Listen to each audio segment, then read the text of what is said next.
as to promote your honor and glory, and to advance the peace, prosperity, and welfare of our country, and of those whose interests are connected to our church.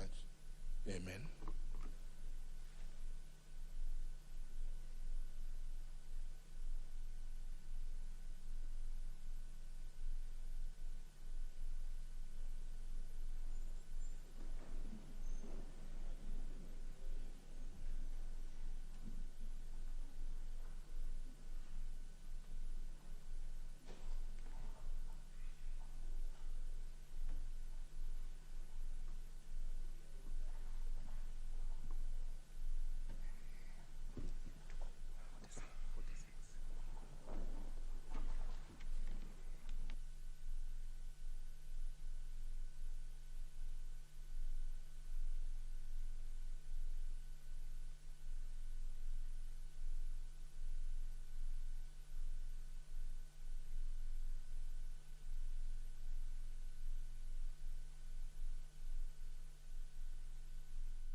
Order number 1, administration of oath. Order number 2, communication from the chair. I'll be doing a short communication a little later. Let's move on. Order number 3, messages. Order number 4, petitions. Member for Igembe Central.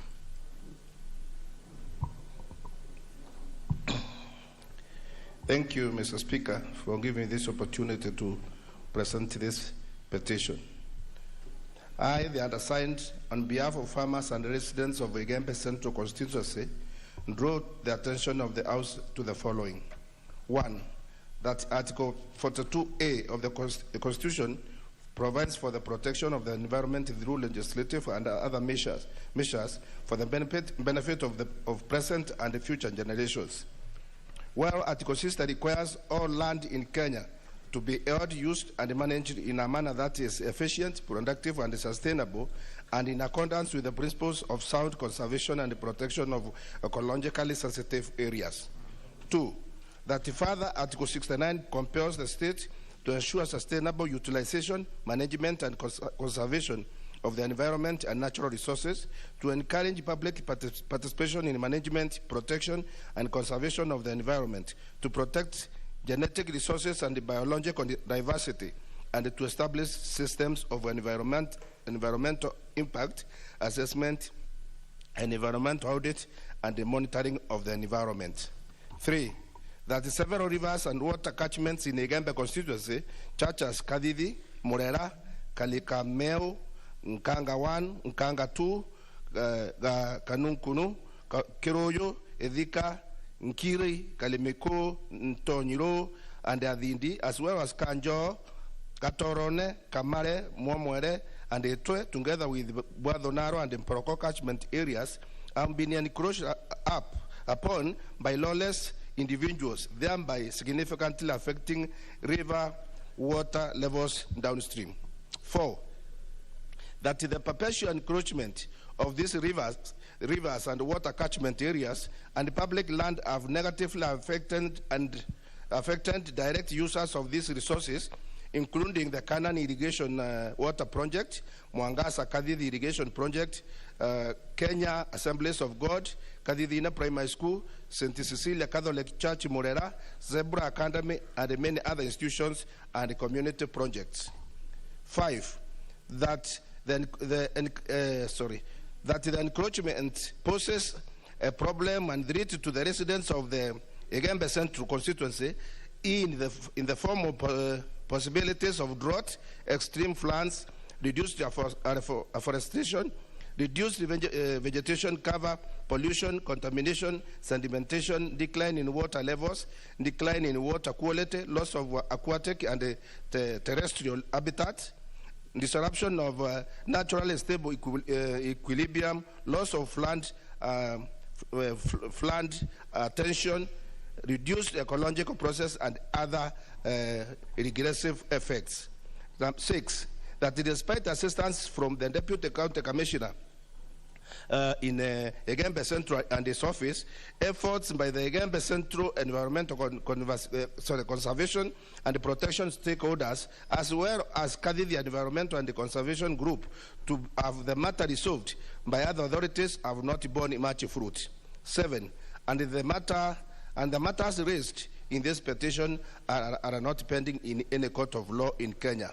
Now, therefore, Mr. Speaker, your humble petitioners pray that the National Assembly, through the Departmental Committee on Environment and Natural Resources, do the following. 1, investigate the matter with a view of recommending the urgent recovery and the repossession of the aforementioned rivers and the water catchments that have been encroached upon in Egembe Central constituency in order to salvage the community's ecological resources and safeguard availability of sufficient water to the residents, and 2, make any other recommendations it deems fit in the circumstances of the petition. And your petitioners will ever pray. Presented by me, Kubai Iringo, MP Egembe Central. Thank you, Mr. Speaker. The petition is referred to the Departmental Committee on Environment and Natural Resources. Next order. Order number 5, papers. Leader of majority. Honorable Speaker, I beg to lay the following papers on the table of the House today. Tuesday, May the 11th, 2021, in the afternoon sitting. It's quite a lengthy list. Number 1, the legal notice number 54 of 2021 relating to the Public Finance Management, Equalization Fund Administration, regulations of 2021, and the explanatory memorandum from the National Treasury and Planning. Number 2, the winding up of national government public funds. Number 3, bank supervision, annual report 2020 from the Central Bank of Kenya. Number 4, reports and bills adopted at East African Legislative Assembly during its special sitting held from 25th of September to 15th of October 2020 in Arusha, Tanzania. A, report of the Committee on Agriculture, Tourism and Natural Resource with stakeholders on budgetary enhancement in the agricultural sector. Number B, report of the Committee on Regional Affairs and Conflict Resolution, or the report of the Council on the progress made by the East Africa Community on the development of its common foreign and security policies. Number C, the budget of the East African Community for the financial year 2020-2021.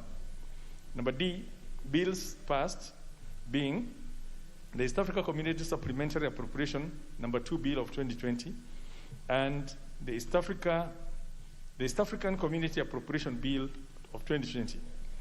Number 5, reports, bills and resolutions adopted at East Africa Legislative Assembly during its special sitting held on 6th to 26th of November 2020 in Arusha, Tanzania. Number A, the reports adopted and tabled, being a report of the Committee on Agriculture, Tourism and Natural Resource on the on-spot assessment of the activities of the Lake Victoria Basin Commission, and second, report of the Committee on General Purpose on reconsideration of the East African Community Appropriation Bill of 2020. Number B, bills passed, the Lake Victoria Basin Commission Bill of 2019, And C, bills introduced, the East African Community Livestock Bill of 2019. Number 6, reports of the Auditor General and financial statements in respect to the following institutions for the financial year ended 30th of June 2020 and the certificates therein. The Political Parties Fund, Office of the Registrar of Political Parties, the Petroleum Development Levy Fund, State Department for Petroleum, the Kenya Energy Sector Environment and Social Responsibility Program Fund, State Department for Energy, Government Press Fund, Independent Electoral and Boundaries Commission Staff Mortgage and Car Loan Scheme. Number F, the Roads Annuity Fund, State Department for Infrastructure. And lastly, on this category, the State Servants Housing Scheme, State Department of Housing and Urban Development. And lastly, number 7, the reports of the Auditor General and financial statements in respect to the following institutions for the year ended 30th of June 2019 and the certificates therein. A, Egerton University. B, Egerton University Investment Company. C, Privatization Commission. And lastly, D, Laikipia University. Thank you, Honorable Speaker. The Chairperson, Departmental Committee on Finance and National Planning. Vice Chair, Honorable Wayenya.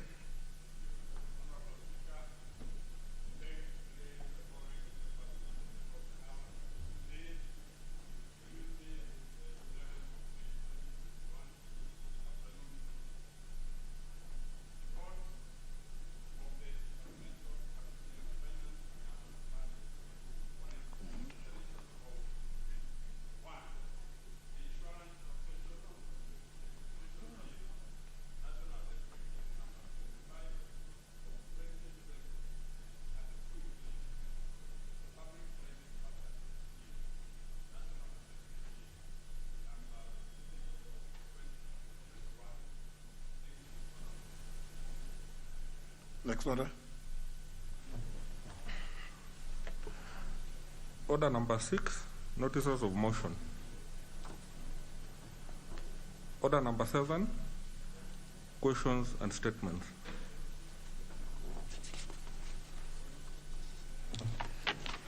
For the first segment, question by the member for Mwingi North, Honorable Paul Musiemi Nzengu.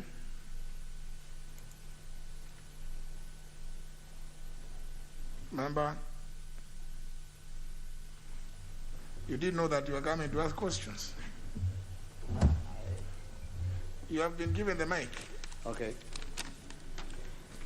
Thank you, Mr. Speaker, for giving me this opportunity to ask question number 116/2021. The question is for myself to the Cabinet Secretary for Interior and Coordination of National Government. Number 1, could the Cabinet Secretary explain the progress made in implementing the President's directive regarding the establishment of the Gishu sub-county in Mwingi North constituency made during his visit to the constituency in July 2017?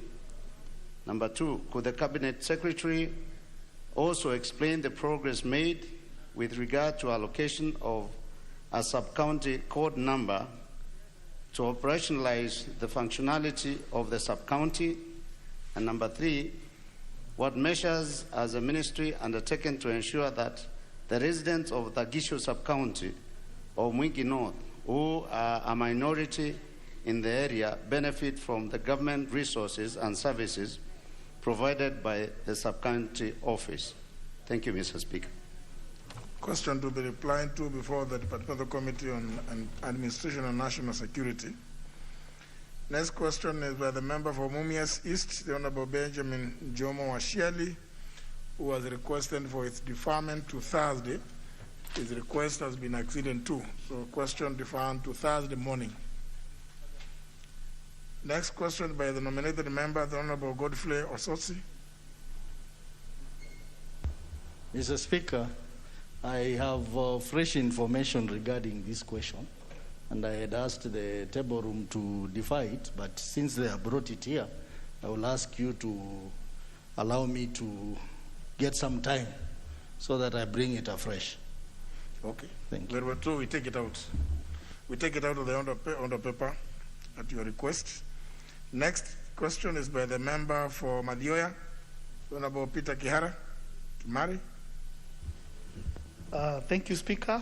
I rise to ask questions under 150 of 2021 to the Cabinet Secretary, Education.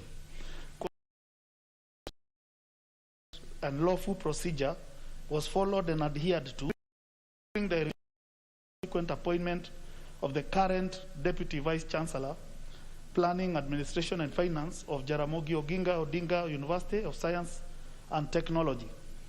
Could the Cabinet Secretary explain why the candidate who ranked third during the interview for the position of the Deputy Vice Chancellor, Planning, Finance, Administration and Finance was appointed contrary to the recommendations of the University Council?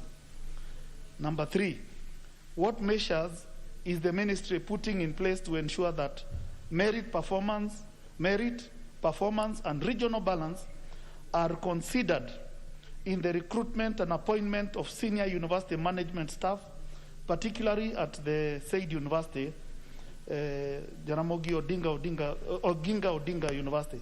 Thank you, Honorable Speaker. To be replied to before the Departmental Committee on Education and Research. Next question by the member for Tharaka Nithi, Honorable Beatrice Nkatha Nyaga, who has requested for its deferment. His request has been acceded to, so question is deferred. Next question by the member for Nyeri Town, Honorable Ngojiri Derek. Ngojiri Derek Wambogo. Next question is by the member for Embakasi Central, the Honorable Benjamin Mwangi, also known as Ndong something. Major, some Dong or Dog? Donk. Thank you, Mr. Speaker. It's Major Donk, and I like to ask question number 160, 2021, directed to the Cabinet Secretary for Arts, Arts and Physical Planning. Number 1, could the Cabinet Secretary confirm the status of ownership of parcel of RAD LR number 23917 in Nairobi County, and what is the progress of the intended subdivision, if any? Number 2, could the Cabinet Secretary provide details on the progress made in availing or setting aside land for public utilities? Number 3, what step has the ministry taken to ensure that land set aside for public utilities in Nairobi County, in Nairobi City County, whenever a subdivision is carried out? Thank you, Mr. Speaker. To be replied to before the Committee on Lands. Last question by the member for Kabuchai, the Honorable Majimbo Kalasinga. Thank you, Mr. Speaker, sir. I rise to ask question number 161/2021 on the outer paper to the Cabinet Secretary for Energy. Could the Cabinet Secretary provide details on the electricity connectivity to all public schools and to all health facilities and coffee factories in Kapchai constituency, particularly connectivity to Sango Primary, Lubembe Primary, Sirwa Primary, Buyanji Primary, Namikelo Primary, Nangubo Primary, and Luanda Primary schools? What measures has the ministry put in place to ensure that schools and other institutions using the solar PV systems and generators are all phased out, and that all the schools are connected to the national grid? Thank you, Mr. Speaker. Question will be replied to before the Departmental Committee on Energy. Next segment of that order is a statement by request by Member for Ondiwa, Martin Peters Owino. Sorry, honourable members. Before we go to that one, I go back to the question by the member for Nyeri Town.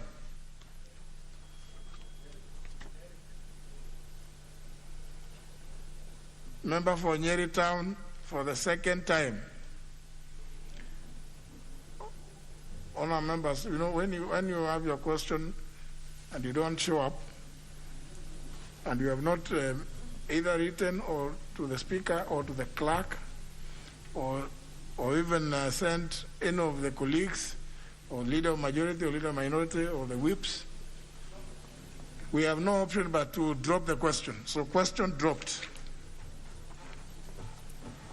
Honorable Martin Peters.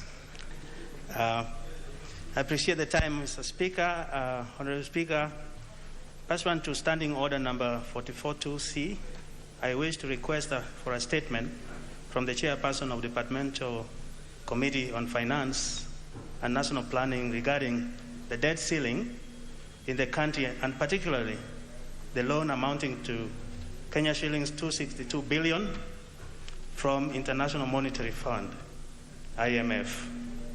Honourable Speaker, increasingly, Kenya risks breaching the debt sustainability measures that it is a signatory to, such as the East African Economic Convergence criteria, which set debt ceilings for the region.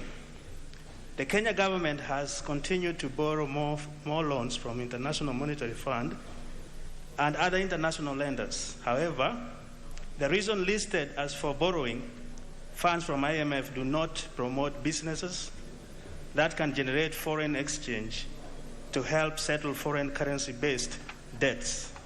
And further, it does not address the struggling small and medium enterprises, SMEs, and increasing poverty among Kenyans.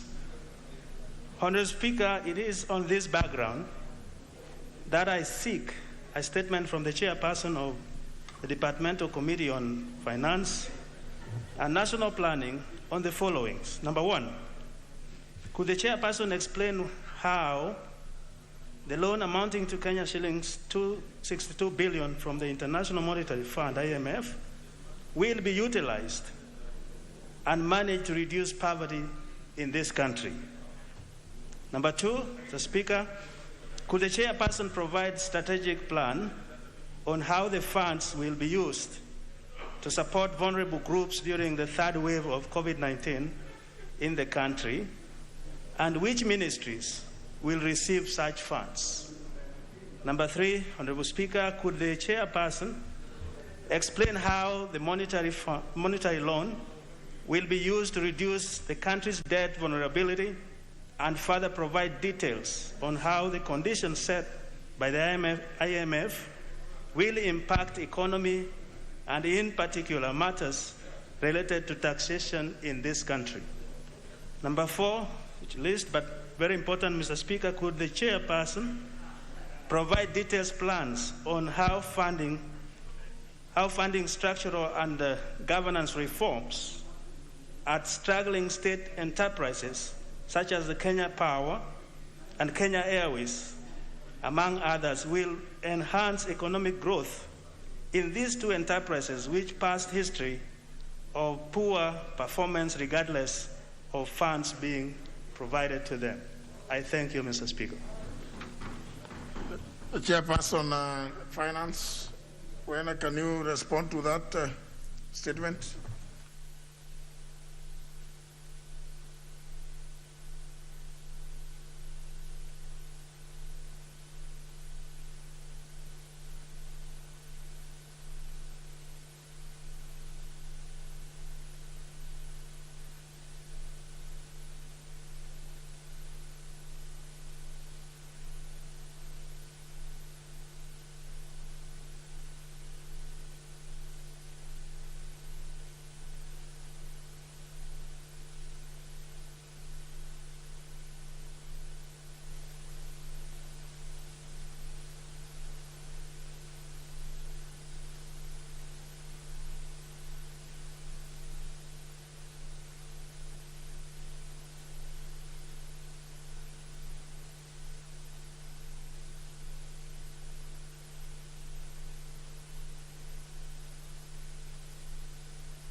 I seek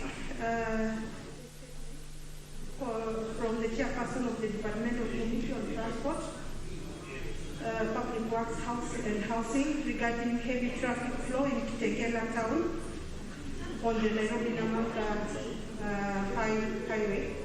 Honorable Speaker, it is notable that the Nairobi Expressway linking James Gishuru Road, the Jomo Kenyatta International Airport, and the Mombasa Road, which is scheduled for completion soon, hopefully by the year 2022, is nearing completion, Mr. Speaker.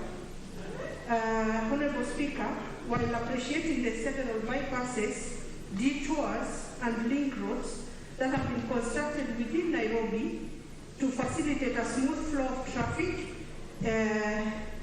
including dualling of Mombasa Road to Machakos Junction, Mr. Speaker, is an important measure taken to address traffic flow towards Machakos and its environs, Mr. Speaker. However, it is of great concern that a gridlock of traffic of 2 to 3 hours in Kitengela town have been experienced, causing inordinate delays to the road users, Mr. Speaker. Honorable Speaker, it is against this background that I seek a statement from the chairperson of the Departmental Committee on Transport, Public Works and Housing on one, what adequate measures has the ministry put in place to ease traffic and ensure a smooth flow of traffic which will be offloaded by the constructed Nairobi Expressway at the Namanga Junction into Kitengela, Isinya and its environs? Could the Cabinet Secretary consider constructing a footbridge or a flyover at the Kitengela town to facilitate the crossing of pedestrians and ease traffic flow on the highway, thus preventing loss of lives through accidents, including for school-going children? Thank you, Mr. Speaker. Well, your question. But some of the details are whether the cabinet secretary could consider. So I don't know whether the chairman is. Maybe he can assume the role of the cabinet secretary. Honorable Proceedings. Nothing is out of order, sure on this. Or is it about? It's about Amerigo, Magoko. Usually, is there something out of order, or you just want to be heard? I also was saying that there is a huge heavy traffic jam. Honorable Macau. Let's hear a point of order. Thank you, Mr. Speaker. I thank you so much. Mr. Speaker, I listened to Honorable Felix Tobiko, and it really touched my heart. Mr. Speaker, I'm the nephew of Maboko, and I can tell you, as I alluded earlier, all 52 members of Parliament reside in Maboko, Mr. Speaker. And I am sure they bear me witness. What they are seeing the evening and the morning is crazy. Children cannot reach school on time. So what is out of order?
In July 2020, the government, through the Office of the Head of Public Service and the Principal Secretary in the State Department for Industrialization, directed that the Kenya Bureau of Standards to release consignments of expired edible oils belonging to one MS Master Freights Limited to MS Diamond Industries for use in soap manufacturing as requested by Master Freighters Limited. Following this order, the Kenya Revenue Authority proposed the utilization of a multi-agency team to handle the release of the consignments, which has, however, not been undertaken yet, thereby inconveniencing various stakeholders. Mr. Speaker, it is on this account and urgent concerns of confiscation of traders' merchandise that I humbly request you to invoke the provisions of Standing Order 2182 to refer this matter to the Departmental Committee on Trade, Industry and Cooperatives for the committee to urgently inquire into the following aspects of the matter and to report back to this August House on the findings of the inquiry and its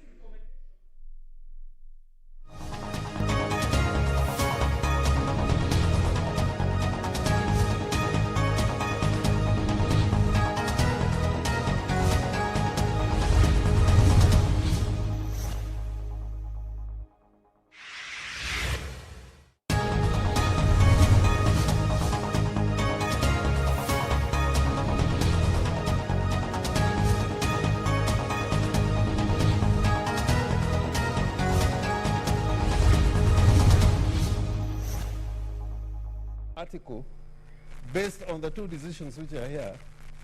And you remember Speaker Kindike made what was called a landmark ruling, where he said we cannot obey court orders. That is on record. That is on record. And I believe on questions of human rights, they are so fundamental, they are so central to our system of constitutionalism, that whenever there's an allegation, even a threat to a violation of fundamental rights, the courts can intervene.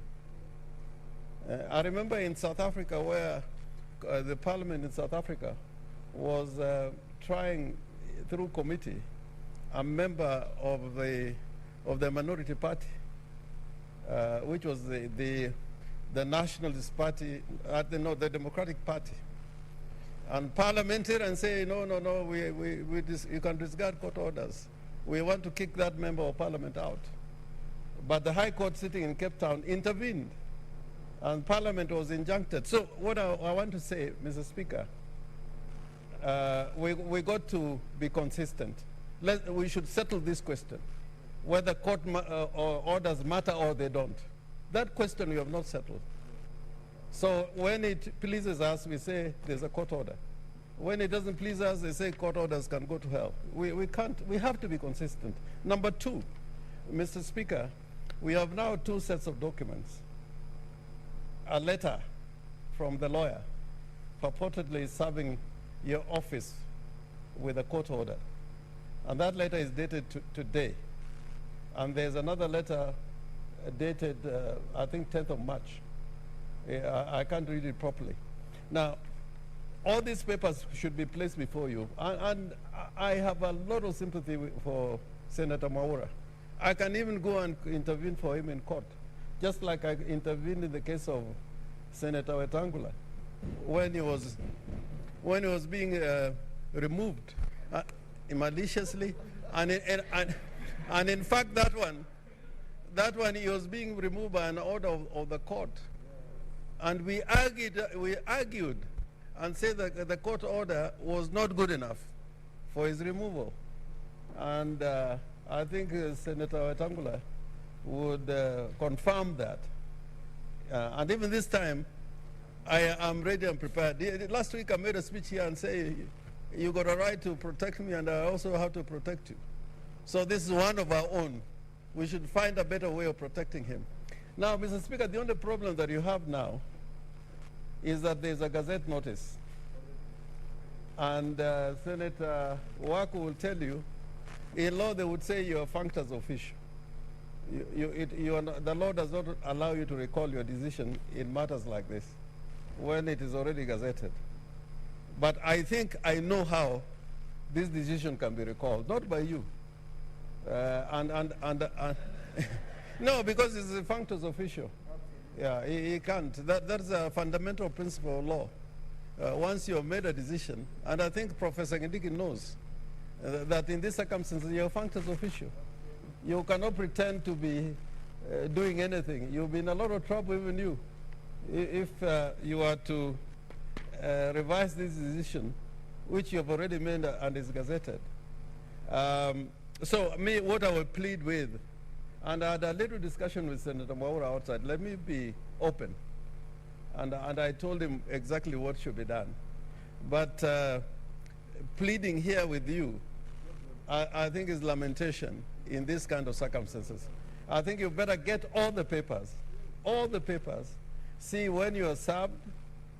Was it before this Gazette notice? And the order of stay, what does it say? Is it staying your decision? Or what is it staying? So we need to get all these details for you to make a decision. But I plead that we should sit together, because Mwaura is one of our own, to find a way to help. But we are not going to help by pleading with you when the thing is already in the Gazette notice. Not even the President of the Republic of Kenya can do that, by the way. Once he gazettes something under an instrument of the law, it is over. I thank you, Mr. Speaker. Senator Wetangula.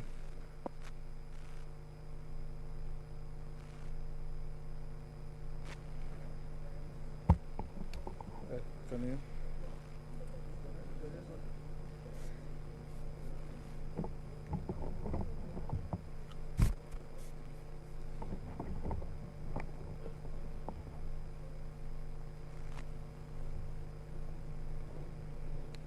Thank you, Mr. Speaker, for this opportunity. I want to join my colleagues who have extended a heart of sympathy to Senator Mwaura, who is fallen victim of the implosion in his party. Mr. Speaker, Senator Orengo has put it very well. When I was maliciously pursued to the extent where the Supreme Court directed that my name be struck off the voters' roll and directed IBC to effect the order. First, my case is slightly different. Nothing was gazetted. But we went to the IBC. They formed a tribunal chaired by lawyer Letangule, Mrs. Mahiri Shaja, and there's the gentleman from the coast. What is his name, Faki? Alawi. And they made a decision that was probably more sound than decisions we get from the High Court. And they protected my rights. My rights, having won openly and convincingly in an election, to be taken away by some malicious pursuit. And Mr. Speaker, in this particular case, I share the same views with Senator Orengo. One, you've made a communication from the chair, which you say you have been advised by Senate lawyers, and you have quoted a Gazette notice. Mr. Speaker, I can tell you that in law, if you try to reverse your decision, you'll be in serious trouble. Serious trouble. And I don't think you have made that communication either maliciously or ignorantly, because you have quoted the Gazette notice. What I want to advise Senator Chariot, my good friend, Senator Murkomen, who can give pro bono services to Senator Mwaura, my distinguished colleague Kindiki, a fine lawyer in his own right, who traces his roots in law, partly from me, Mr. Speaker, that the best you can and should do is, one, look at the Constitution. It says you cannot be disenfranchised until you have exhausted all the machinery and the steps of appeal. I don't know if Senator Maura has exhausted that.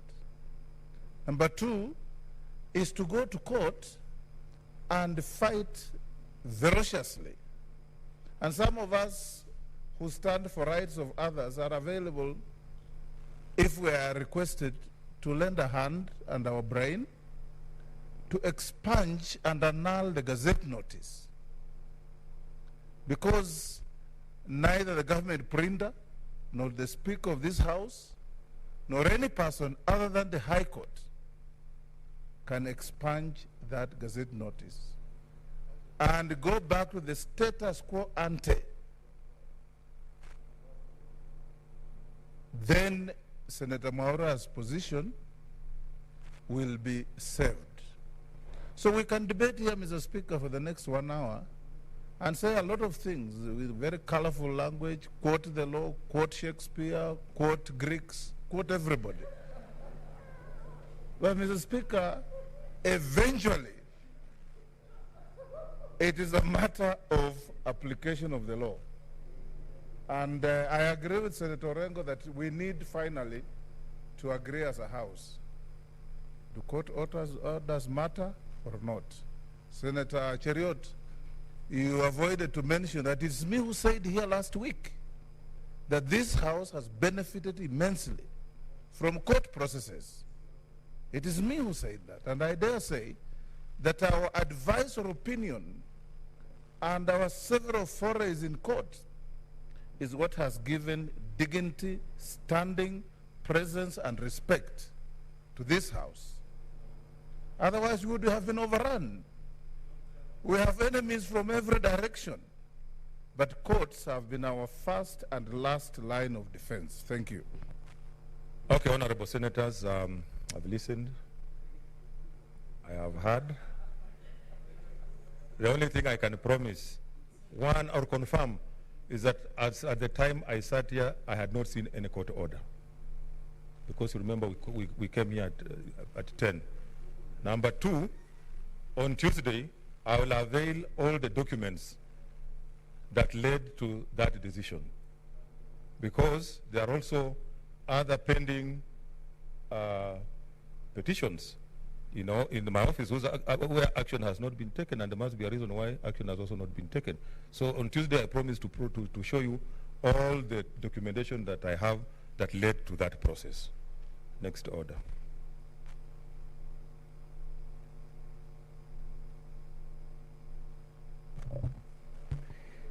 Order number 13, the prompt payment bill, Senate Bills number 16 of 2021, first reading. A bill for an act of parliament to provide for prompt payment for the supply of goods, works or services, and for connected purposes. Next order.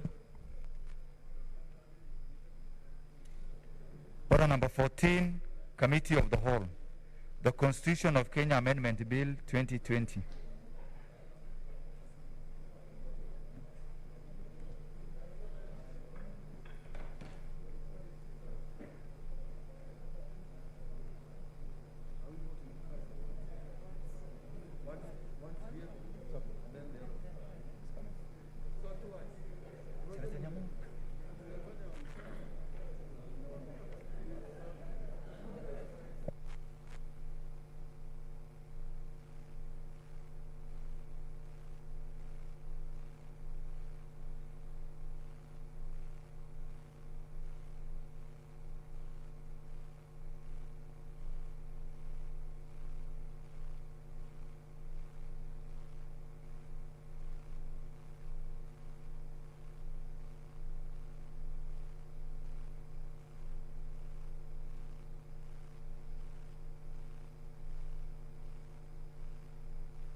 Honorable Senators, kindly take your seats.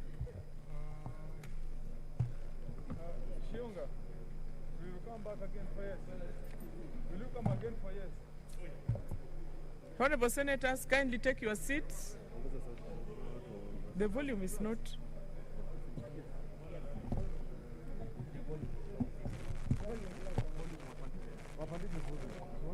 Honorable Senators, kindly take your seats. Take your seats. We are now in the committee of the whole to consider the constitutional amendment, the Constitution of Kenya Amendment Bill 2020. Kindly take your seats. Honorable Senators, order.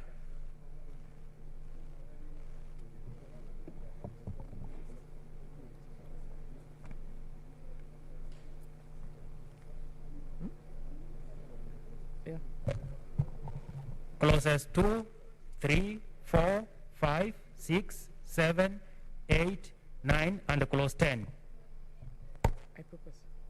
I propose the question that clauses 2 to 10 be part of the bill. I put the question that clauses 2 to 10 be part of the bill. Division at the end. Clauses 11, 12, 13, 14, 15, 16, 17, 18, 19, and clause 20. I propose the question that clauses 11 to 20 be part of the bill. I put the question that clauses 11 to 20 be part of the bill. Division at the end. Clauses 21, 22, 23, 24, 25, 26, 27, 28, 29, and clause 30. I propose the question that clauses 21 to 30 be part of the bill.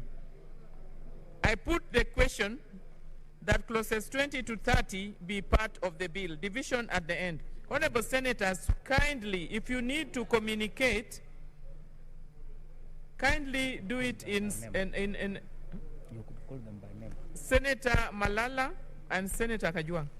We need some order, please. Next order. Clauses 31, 32, 33, 34, 35, 36, 37, 38, 39, and clause 40. I propose the question that clauses 31 to 40 be part of the bill. I put the question that clauses 31 to 40 be part of the bill. Division at the end. Clauses 41, 42, 43, 44, 45, 46, 47, 48, 49, and clause 50. I propose the question that clauses 41 to 50 be part of the bill. I put the question that clauses 41 to 50 be part of the bill. Division at the end. Clauses 51, 52, 53, 54, 55, 56, 57, 58, 59, and clause 60. I propose the question that clauses 51 to 60 be part of the bill. I put the question that clauses 51 to 60 be part of the bill. Division at the end. Clauses 61, 62, 63, 64, 65, 66, 67, 68, 69, and clause 70. I propose the question that clauses 61 to 70 be part of the bill. I put the question that clauses 61 to 70 be part of the bill. Division at the end. Clauses 71, 72, 73, and clause 74. I propose the question that clauses 71 to 74 be part of the bill. I put the question that clauses 71 to 74 be part of the bill. Division at the end. The first schedule.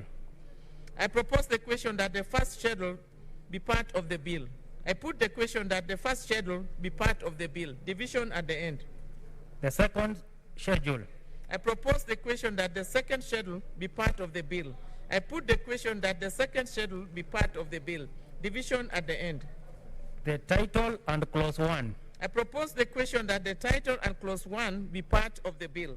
I put the question that the title and clause 1 be part of the bill. Division at the end.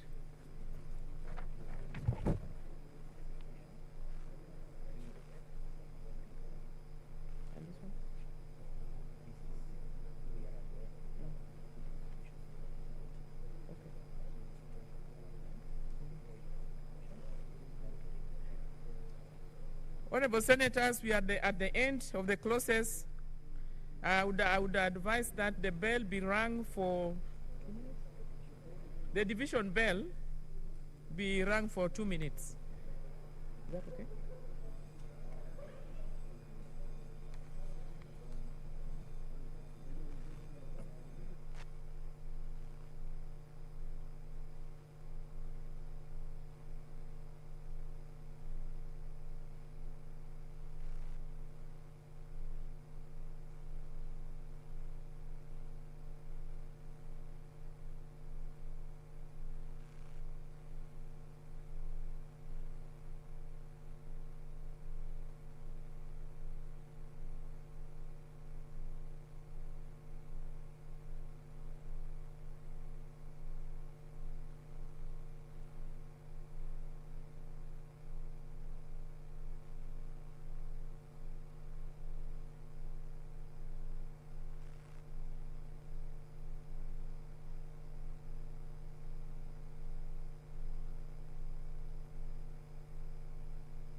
Honorable Senators, kindly take your seats.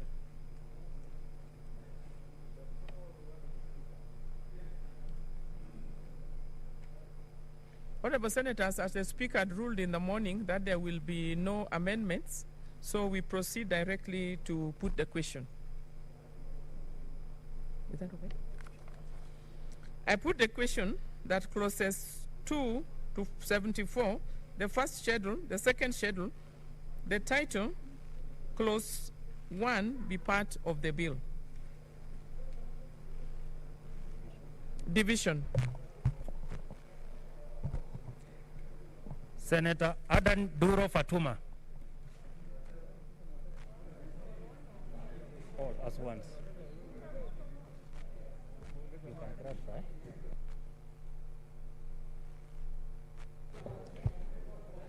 Pardon?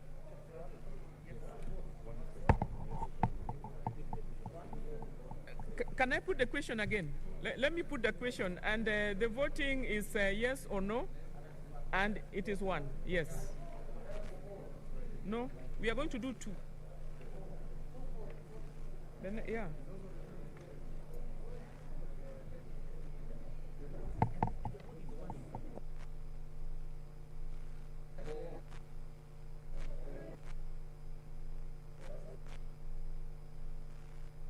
Honorable Senators, you vote once, and I want to put the question again. I put the question that clauses 2 to 74, the first schedule, the second schedule, the title, and clause 1 be part of the bill. Division. Senator Adan Duro Fatuma. I vote yes. Senator Ali Abdullahi Ibrahim.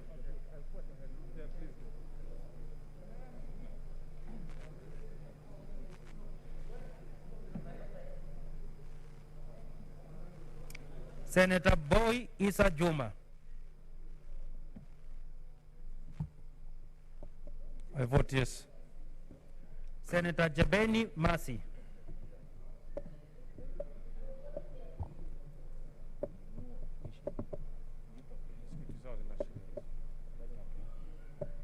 Senator Cherarkei Samson.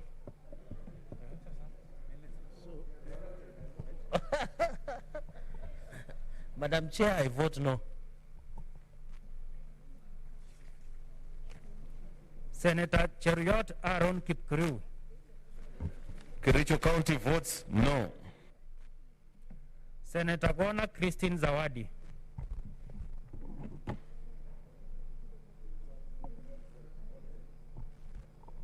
I vote yes. Senator Haji Abdulkadir Muhammad.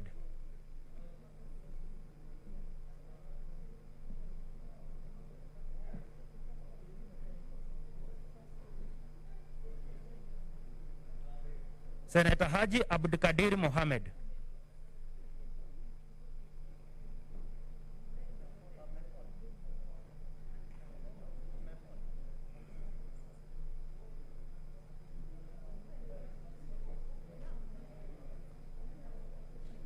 He's muted.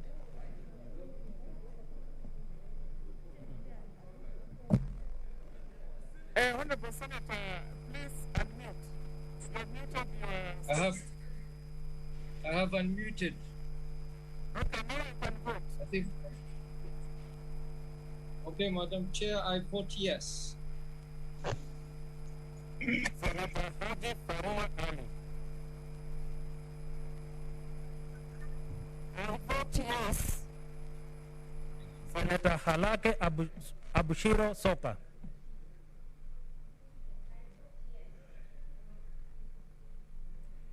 Senator Harigura Godana.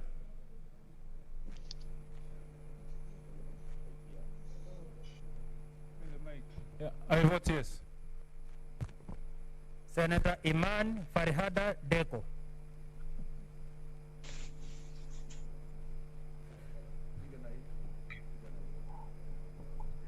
Madam Chair, I vote no. Senator Imana Marakai Charles Ekal.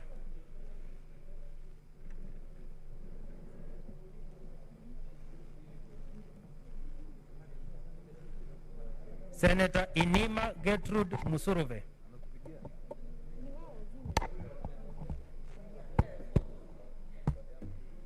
Senator Musuruve votes yes. Senator Kajwang Moses Otieno. I vote yes. Senator Kamar Margaret Chepkoech. I vote yes. Senator Kangata Irungu.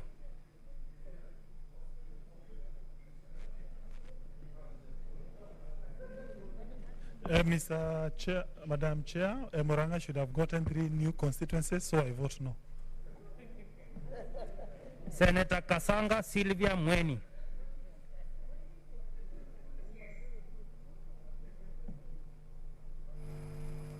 Senator Hanir George. Madam Chair, can I be heard? Peter? Can you? Okay.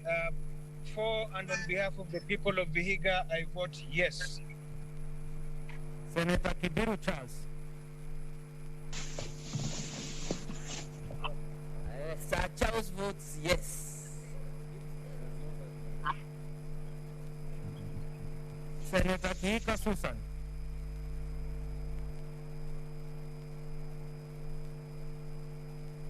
Senator Kibiru Charles.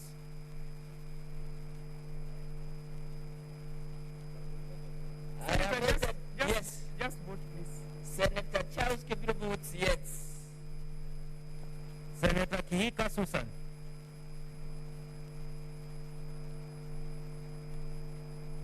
Senator Kilonzo Mutura Jr. Makueni votes yes. Senator Kimani wa Matangi. Madam Speaker, I vote yes. Senator Kindiki Kithure. I vote no. No, Mr. Speaker. Mr. Senator Kirinyaga Ephraim Mwangi Maina. I vote yes. Senator Langat Christopher Andrew.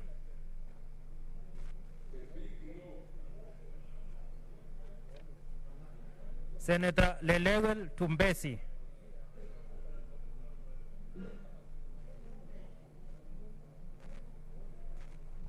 I vote no. Senator Linturi Mithika.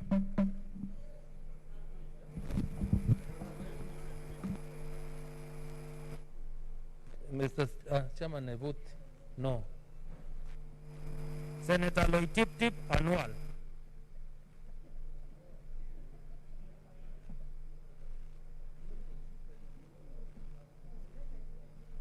Senator Locorio Petronira Were.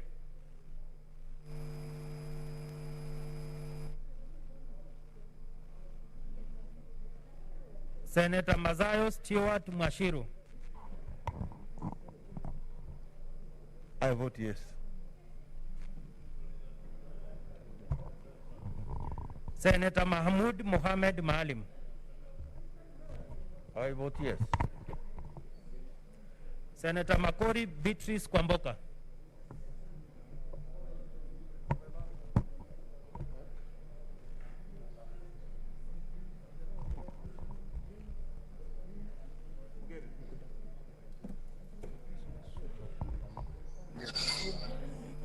I know you. Senator Makori Beatrice Kwamboka. I vote yes. Senator Marala Kilofas Wakungu.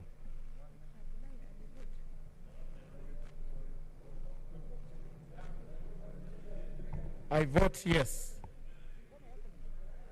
Senator Masisa Naomi Shionga. Madam Chair, I vote yes. Senator Mbito Michael Malinga. Vote yes. Senator Mbogo George Ochiro Ayako. I vote yes.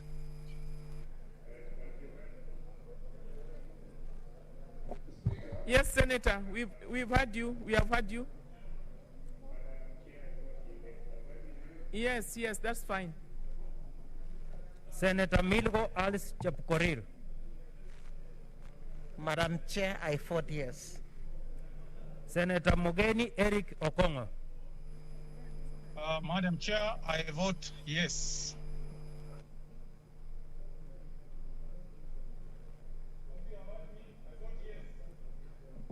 Yes, we have heard you. Senator Moi Gideon.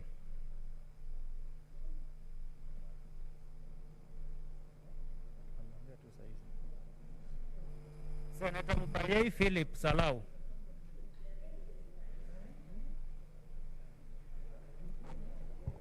I vote yes. Senator Mugo Peth Wamboi.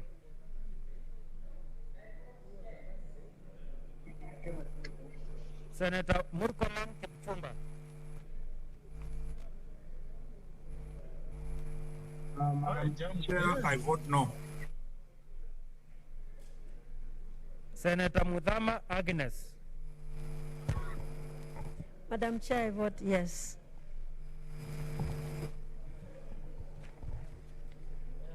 Senator Mwangi Paul Gidyomi.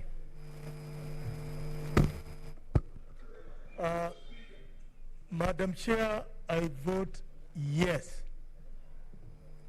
Senator Mwaruma Jonas Mwasushe.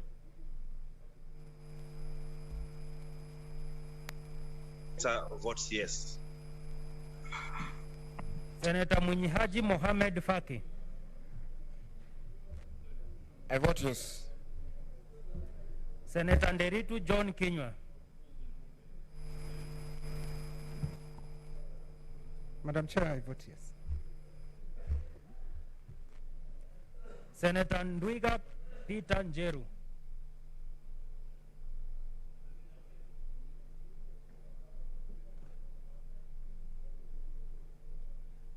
Senator Nyamunga Rose.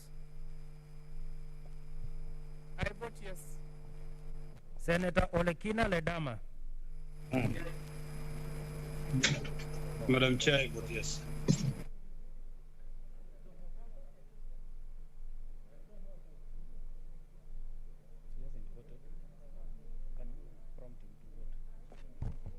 Senator Olekina, kindly vote again. We did not capture you. Kindly vote. Madam Chair, I vote yes. Senator Manga Millicent.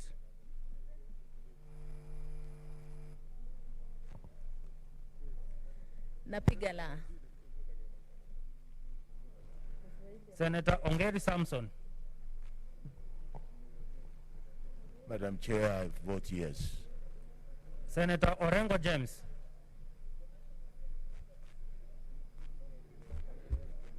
Madam Chair, I vote yes. Senator Outa Frederick Otieno.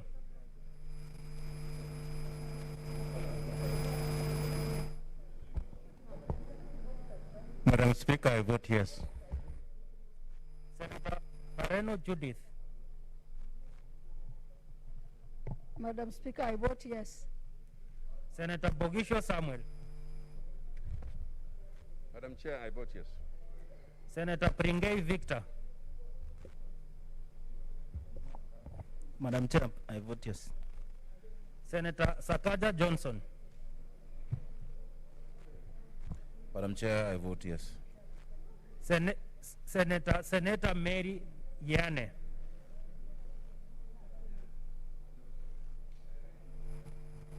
Madam Chair, I abstain. Senator Wako Amos. I vote yes. Senator Wambua Enoch.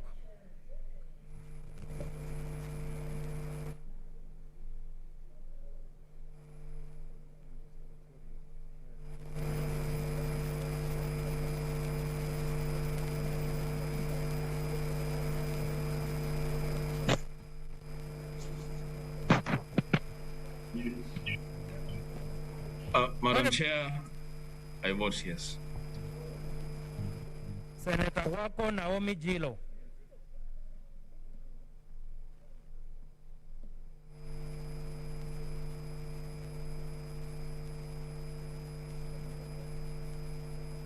Senator Wario Wolich Juma.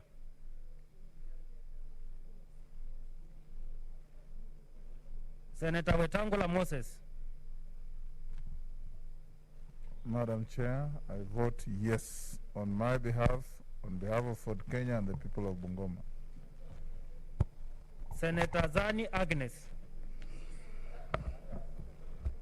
I vote yes.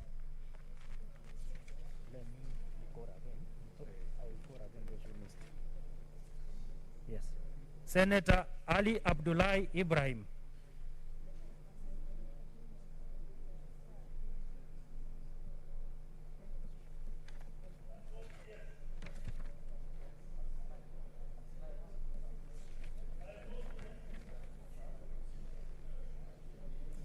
Senator Imana Malachi Charles Ekal.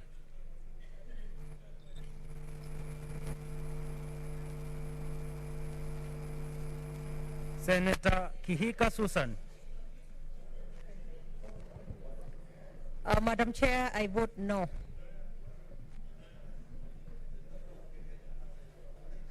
Senator Loitip Tip Anwar.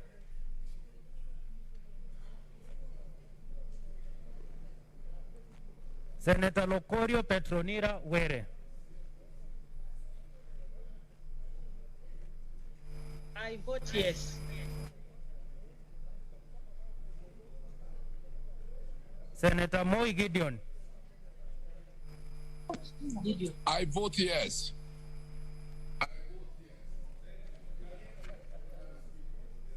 Yes, Senator, we have heard you. We have heard you. Senator Ndwiga Peter Njeru. You know what I did? I was giving you.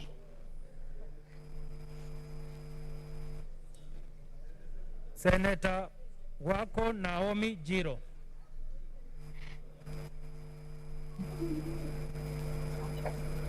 I vote yes.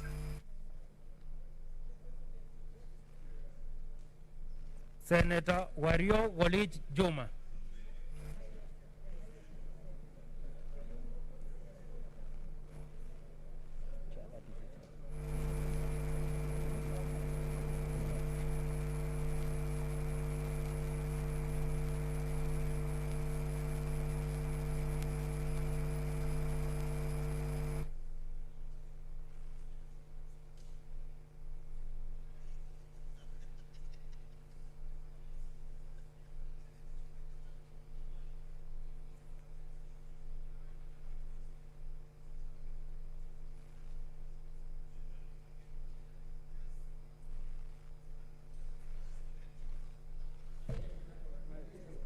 Senator Ndwiga Peter Njeru.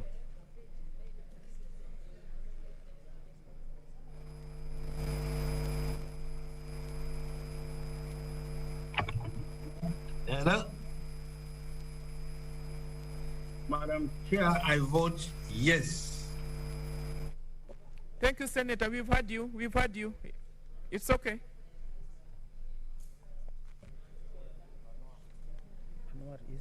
Senator Loitip Anwal.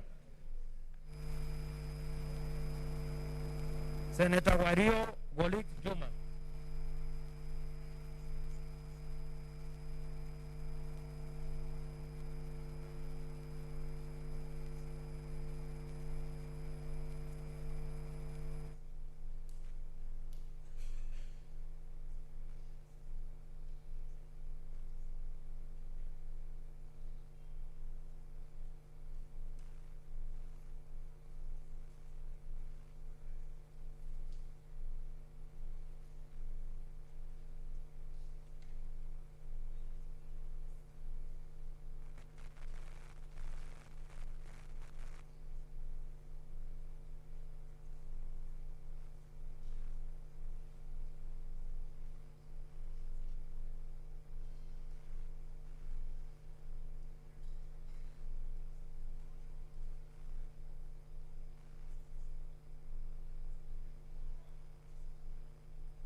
Honorable Senators, here the results are as follows: ayes 51, nays 11, abstention 0. The ayes have it.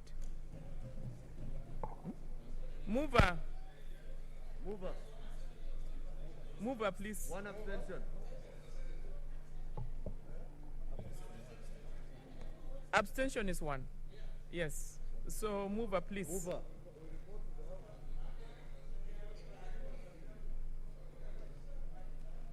So I'll go and report. Wait. Then I put. Haya, mover. I report this one.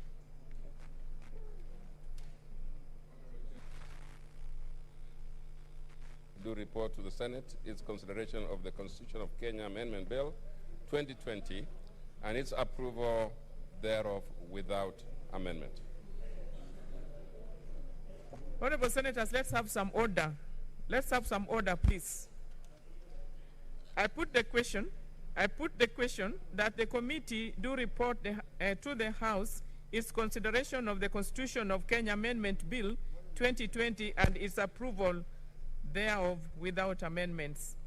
As many as are of the opinion say nay, aye. And those of the contrary opinion say nay. The ayes have it.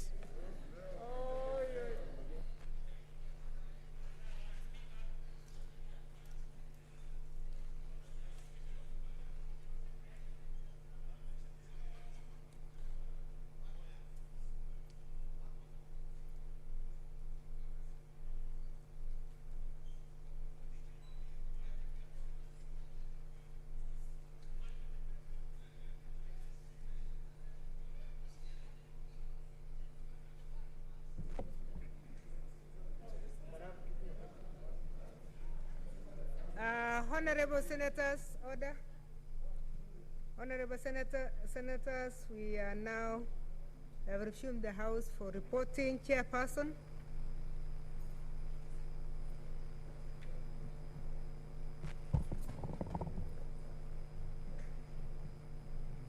Honorable Speaker, I beg to report that the Committee of the Whole has considered the Constitution of Kenya Amendment Bill 2020 and its approval thereof without amendments. Mover.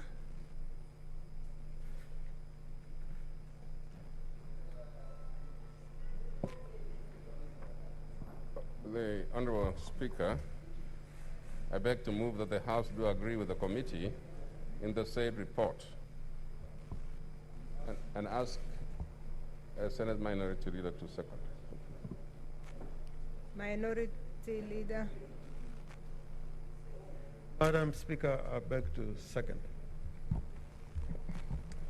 Honorable Senators, I now propose the question that the House do agree with the committee in the said report. Honorable Senators, I now put the question that the House do agree with the committee in the said report. Will as many as of that opinion say aye? Aye. Will as many as of the contrary say nay? The ayes have it.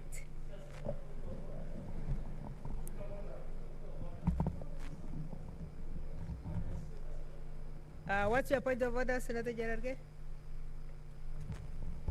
Mr. Speaker, out of curiosity, Madam Speaker, out of curiosity is that there are people who are voting virtually. How will we know how they are voting?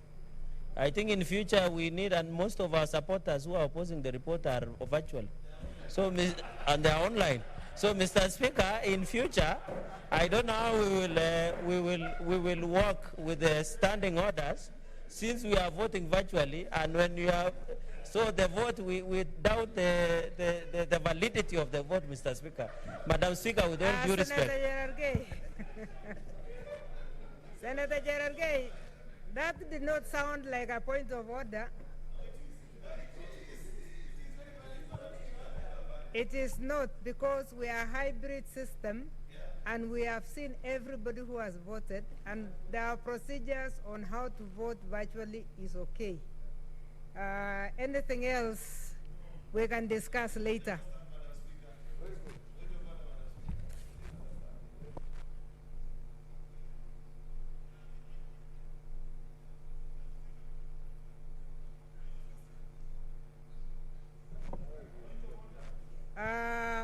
Honorable Senators, next order. Order number 15, the Constitution of Kenya Amendment Bill 2020, third reading. Honorable Senators, we are going to again go into a roll call vote. The mover.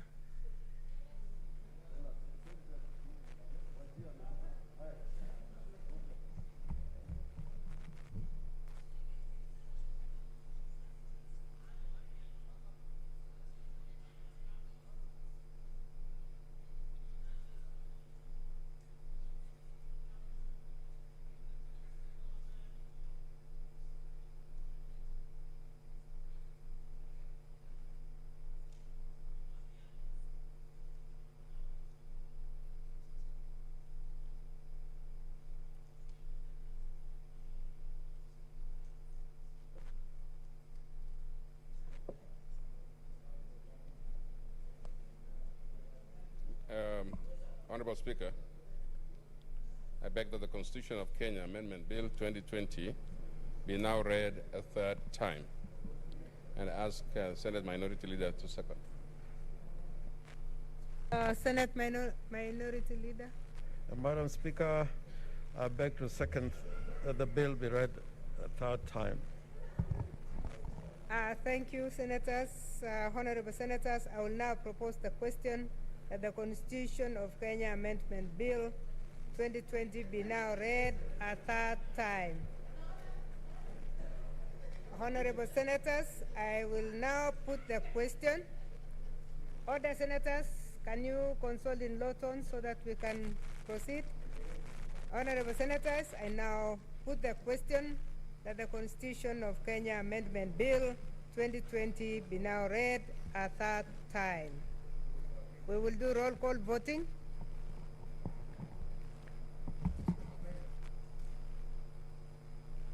Then, can we ring a bell for 2 minutes while the tellers come forward, please?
I now refresh the question again.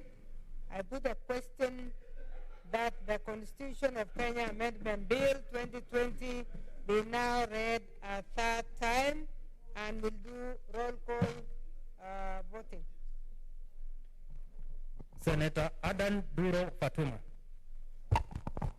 I vote yes. Senator Ali Abdullahi Ibrahim.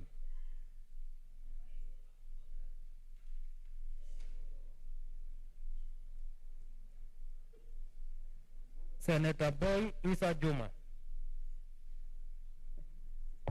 I vote yes. Senator Chebeni Masi.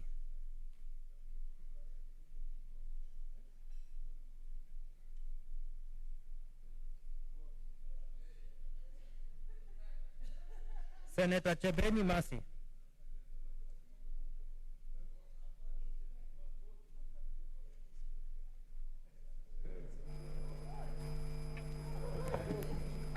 Senator Chebeni, please vote.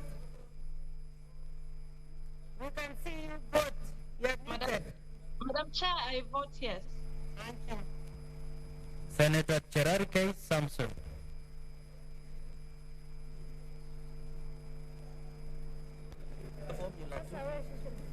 Social distance kidogo. I, Cherargei Kiprotich Samson, on behalf of the beloved people of Nandi County, and in the spirit of Koitalelarap Samoe and Jean-Marie Soronei, I vote no to this deception. Senator Cheruiyot Aaron. Madam Speaker, on behalf of the people of Kericho, we say no to this attempt at mutilation of our constitution.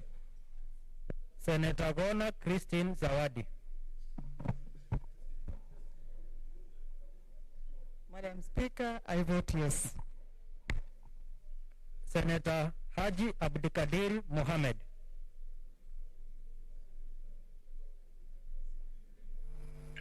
Madam Speaker, I vote yes. Senator Haji Faria Ali.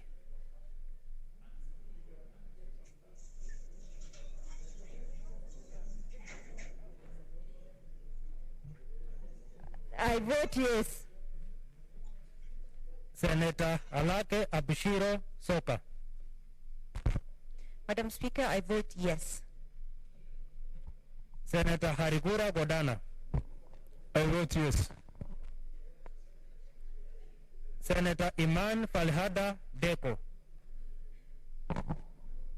I vote no. Senator Imana Malakai Charles Ekal.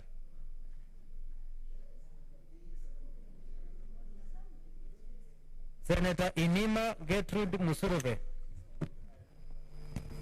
Madam Speaker, on behalf of PWDs in this nation, I vote yes. Senator Kajwang Moses Otieno. Madam Speaker, on behalf of Homa Bay County, I vote yes. Senator Kamar Margaret. I vote yes. Senator Kangata Irungu.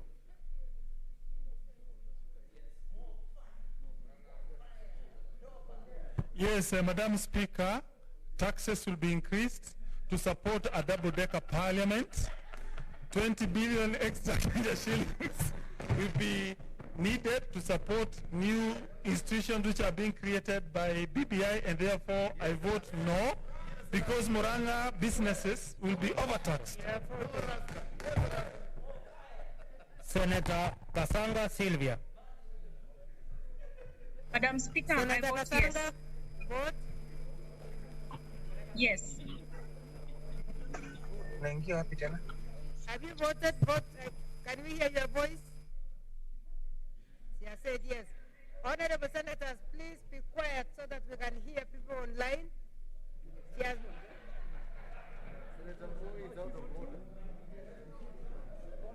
Honorable Senators, Senator Kasanga, please vote. Madam Speaker, I vote yes. Thank you. Honorable Senators, please take your seats so that we can hear those online. Thank you. Senator Haniri George. Madam Speaker, for and on behalf of the great people of Vihiga, I vote yes. Senator Kibiru Charles. Can I also vote for Merus? Kirinyaga votes yes. Senator Kihika Susan. Madam Speaker, I vote no. Senator Kilonzo Mutula Jr.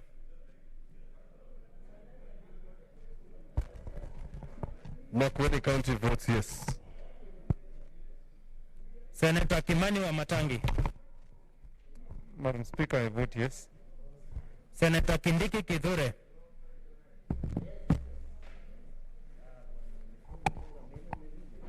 Madam Speaker, certainly I vote no. Senator Kirinyaga Ephraim Mwangi Maina. I vote yes. Can you hear me? Thank you. Senator Langat Christopher Andrew.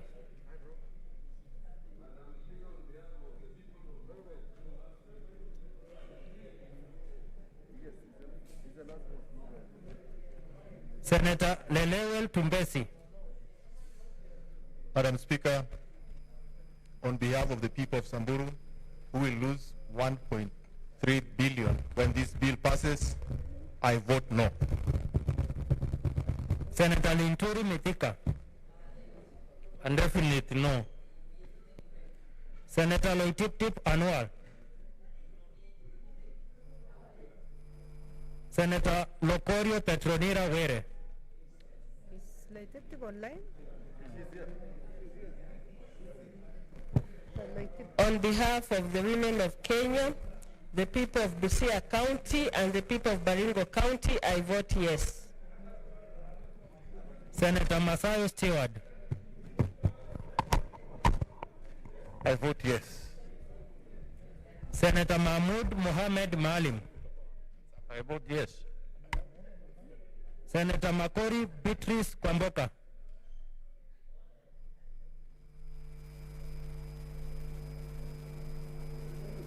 Senator Kwamboka, you are on mute. Senator Kwamboka, unmute.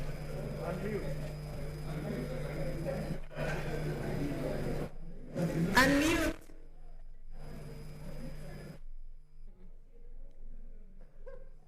Senator Kwamboka, we cannot hear you. Please unmute. I have unmuted.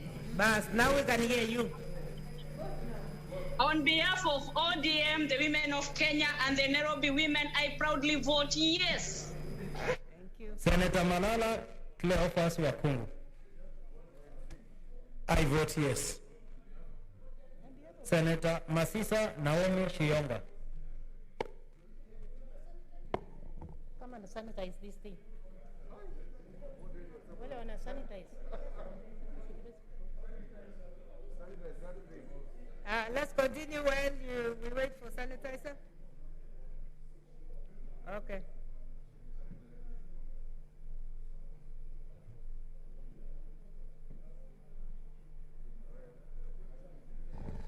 Madam Speaker, for the benefit of women in this Republic of Kenya, for this constitution, and on my behalf, I want to say that I vote yes and support Baba and His Excellency Uhuru Kenyatta. Thank you. Senator Mbito Michael Malinga.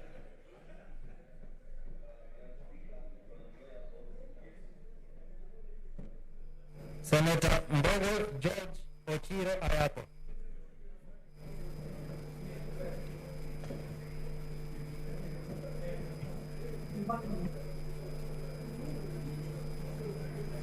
Senator Ayako, please unmute. We can't hear you.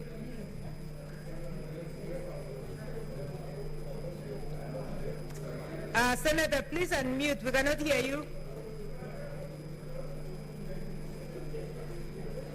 Please unmute. Unmute.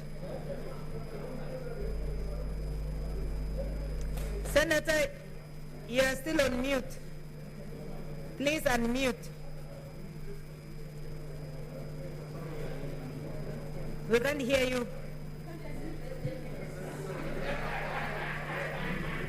Senators, please take your seats and... Senator Ochilo, we cannot hear you. Please unmute.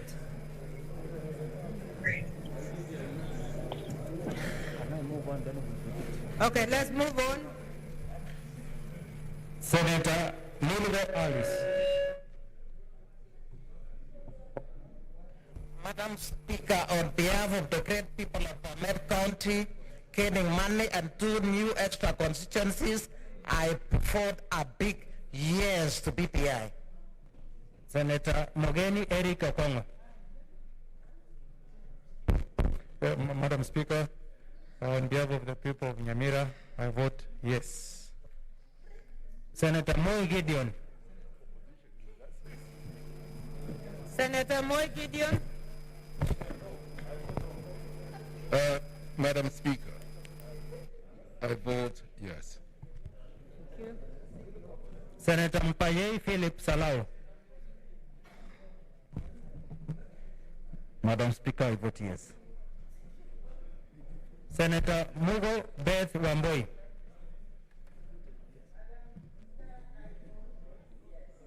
Thank you. Senator Murkomen Kipchumba. Madam Speaker, for the third time, and in the best interest of our great republic and for posterity and for history to remember we are not able to see I you. vote a big... Madam Speaker, can you hear me? Yes, but we want to see your face. Yes, thank you. As I said, Madam Speaker, on behalf, for the third time, and on behalf of the people of Kenya, and for posterity, for the good of the nation, and for history to remember us, Madam Speaker, I vote a big no. Thank you. Next. Senator Mudama Agnes. Madam Speaker, on behalf of the people of Machakos, we have received 3 constituencies and we cannot afford to lose them, and many other benefits. I vote yes.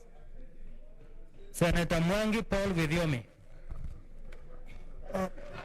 Madam Speaker, I vote yes. Honorable Senators, please, your consultations must be low enough for those online to be heard. Please. Senator Ngaruma Jones Masushe. Madam Speaker, Taita Taveta votes yes. Thank you. Senator Munyihaji Mohamed Faki.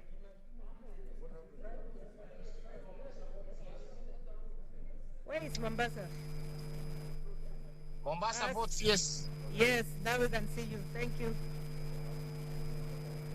Senator Nderitu John Kinywa. Madam Speaker, I vote yes. Thank you. Next. Senator Ndwiga Peter Njeru.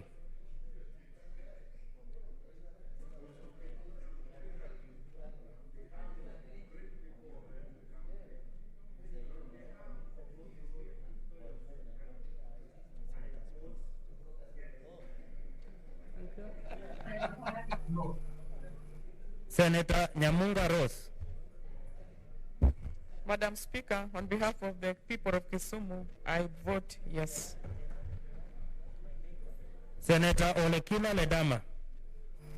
Madam Speaker, once again, this being a bill by popular initiative, I'm confident that the vote of consciousness lies not with me, but with the registered voters who shall have their say in the referendum. I exercise my duty on behalf of the county of Narok by passing this bill to the voters, and thus I vote yes. So what are Senator Ledama, we have not had your vote.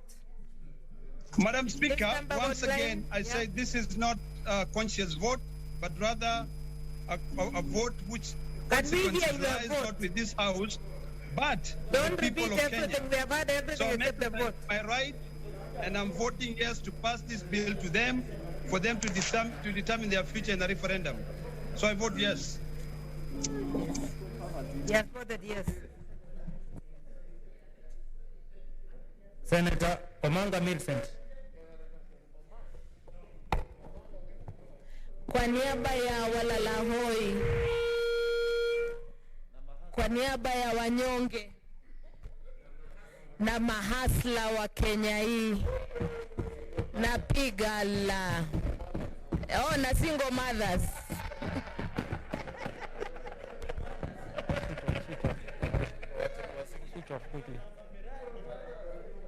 Senator Ongeri Samson. Members, order members. Order. Senator Gerard Gay, please. Can we consult in low tones so that we can complete? Senator Ongeri Samson. Madam Speaker, I vote yes. Senator Orengo James. Madam Speaker, I vote yes. Senator Outa Frederick Otieno. Madam Speaker, I vote yes. Senator Pareno Judith.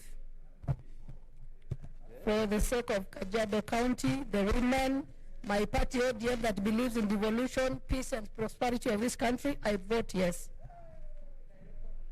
Senator Provincial Samuel. Madam Speaker, On behalf of the people of West Pokot, I vote yes. Senator Pringay Victor. Madam Speaker, I vote yes. Senator Sakaja Johnson. Madam Speaker, on behalf of the 4.3 million residents of Nairobi County who deserve adequate representation, hence the 12 more constituencies. On behalf of the urban poor who deserve more resources, hence 40 billion for Nairobi, I vote yes. Senator Mary Giane.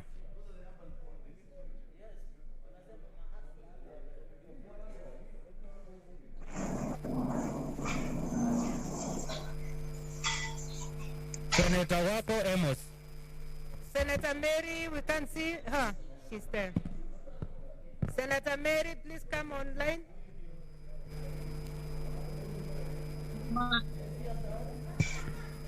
Yes, please. All the members want to listen. Speaker, I choose to abstain. Thank you. Next. Senator Wako Amos.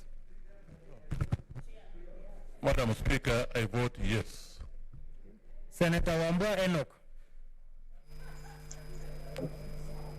Madam Speaker, because a decision has been made that the final decision on the fate of this bill lies with the people of Kenya. So to facilitate a smooth passage of this bill to the final decision makers, Madam Speaker, I vote yes. Senator Wako Naomi Jiro. I vote yes.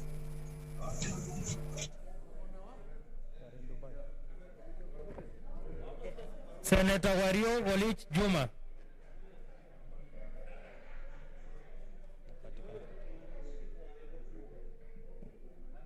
No. Senator Wetangula Moses. Madam Speaker, on behalf of myself, for Kenya Party and One Kenya Alliance, I vote yes.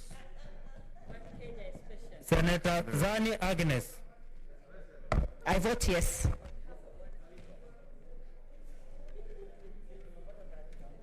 Senator Ali Abdurai Ibrahim.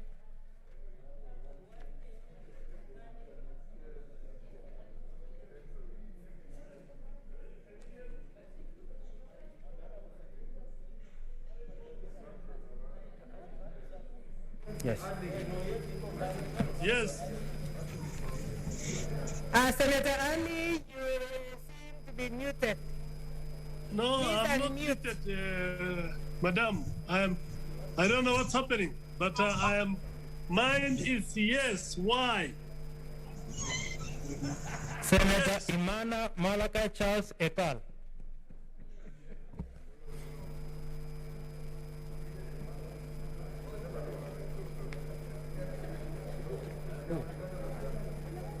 Senator Imana, we have not seen you. He's not there. Senator Imana and Senator Ochilo Ayako, please come back online. Senator Loitip Tip Anwal.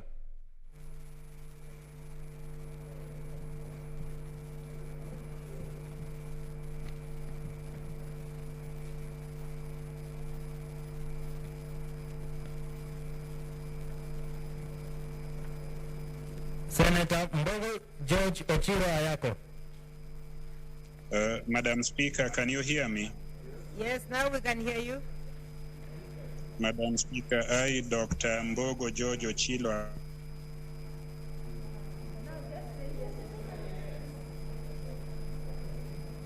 Ayako of Migori County, self, and of Kenyans.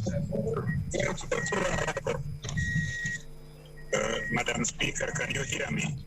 Yes, now we can hear you. Have you heard me, Madam Speaker?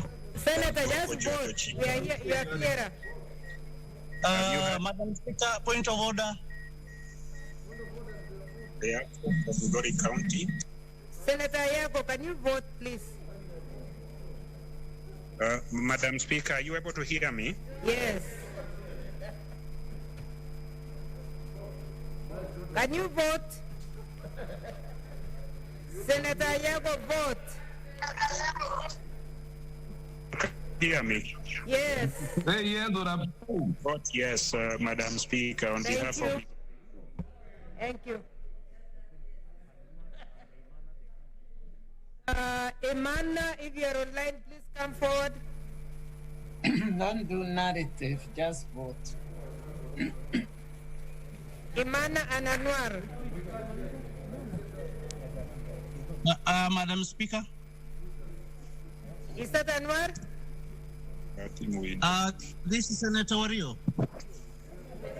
Wario, we took your vote. We had you. Thank you.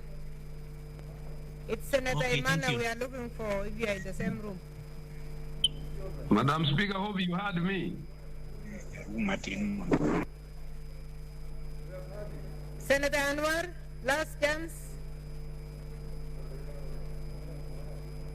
No, then Senator Emana, last chance.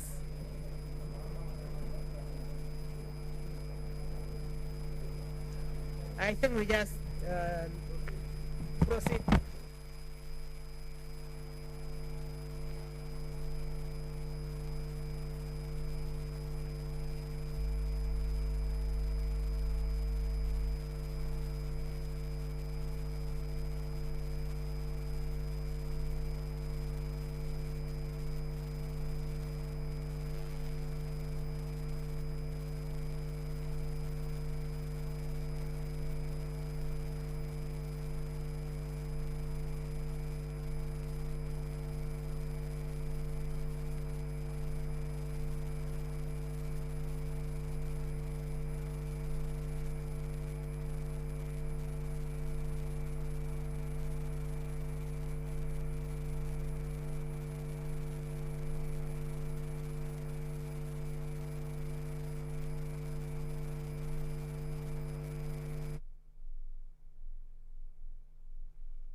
Honorable Senators, we now have the results of the vote, and I request that the two members please take seats as we announce the results of the vote, how you have voted for BBI.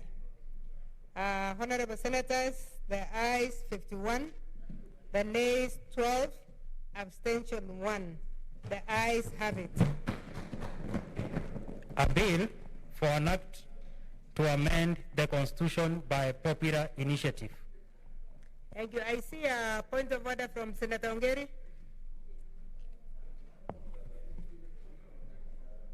Speaker, I just wanted to comment that we've done this voting in solidarity with what we think the BBI is putting on the table.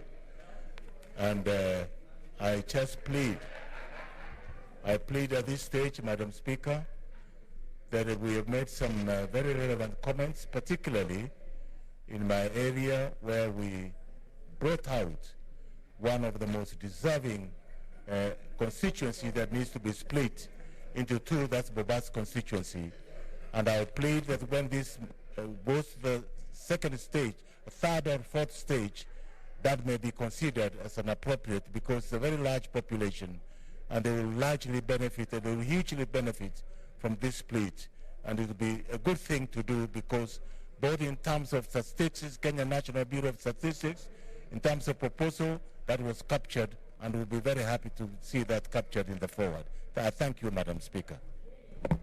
Thank you. Last point of order is from Senator Mogeni. Did I see something, Senator Mogeni? Yes. Yes, Madam Speaker, I just wanted to give some words of comfort to my good friend, Senator Professor Sam Ongeri, that once we have enacted this bill, it will go as it is, but maybe in future, in another 10 years, when we review the constituencies, maybe we can think of Kisii. But this one now is cast in stone, Prof. It will go as it is. Thank you, Madam Speaker.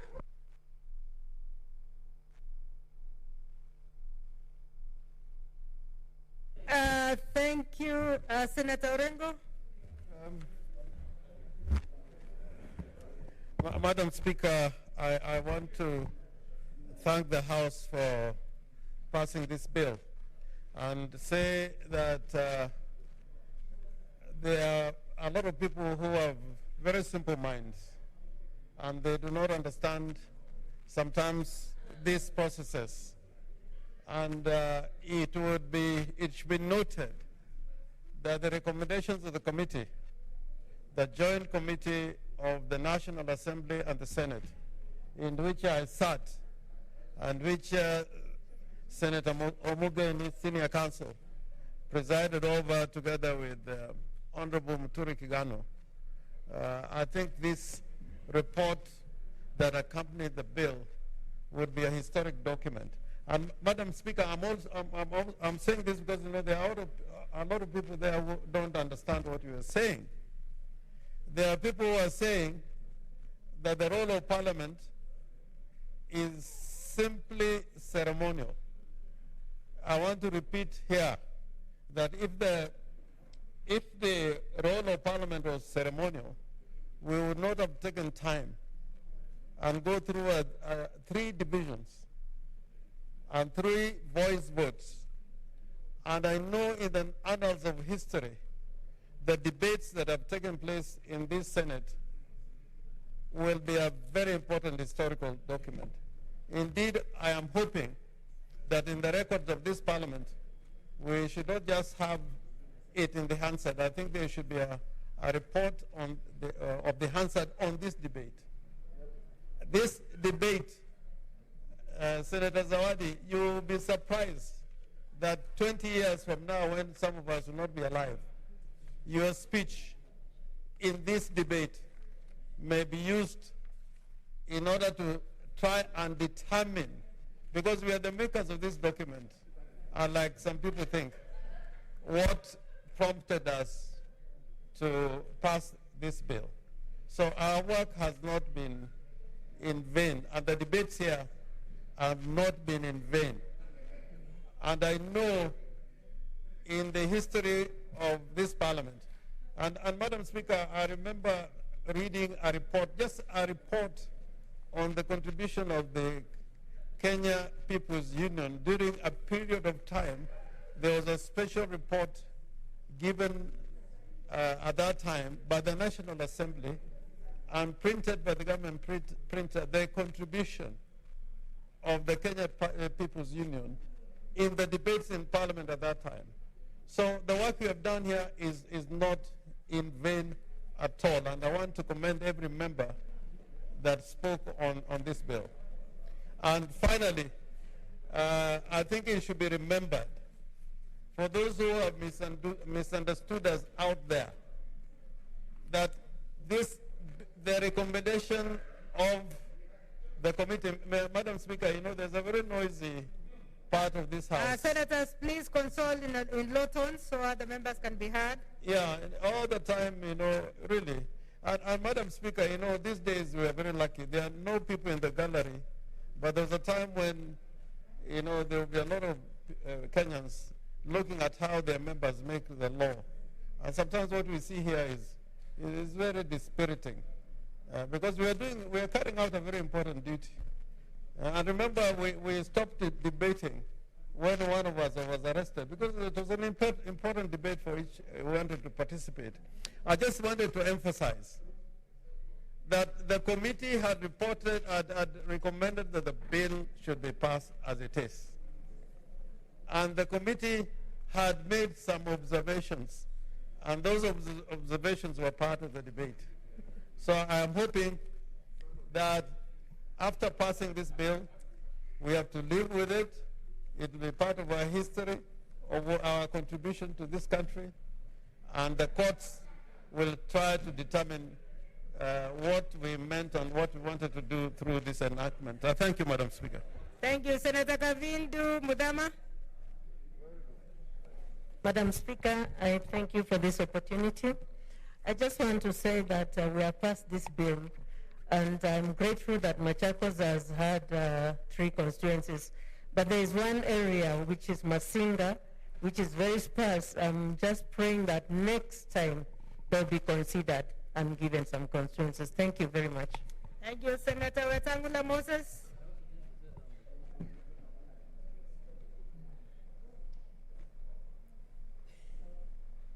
Thank you, Madam Speaker. I also want to join in congratulating this House in totality for the mature debate and the vote that we have registered this afternoon. Mr. Speaker, Madam Speaker, in the history of this House, no bill has been debated as vigorously and extensively and deeply as the bill we have passed this afternoon. Every single member desired to speak, and those who didn't speak probably are less than 10. And all that spoke were constructive. Even those that did not support the bill, like my distinguished colleague from Kericho, were very eloquent in their treatise. Senator Milo Manga is also gesturing at me to acknowledge her contribution. Mr. Speaker, Madam Speaker, and I want to say that she made very, very positive contributions. After passing this bill, Madam Speaker, there is no longer those who opposed and those who supported. It is a bill that has been passed by the House of Senate. Thank you. We carry everybody on board. We may not have gotten everything we wanted, but the Constitution is a living document. It's dynamic in its own nature, and there will always be another time to bring on board what was left behind or to correct what we think was excessive this time round. Let's move together as one. And I want to encourage my colleagues, Cherargei, Aaron Cheriot, Murkomen, and everybody that as we go out now to the referendum, that let's move as one. Let's unite the country, and let's be each other's keeper.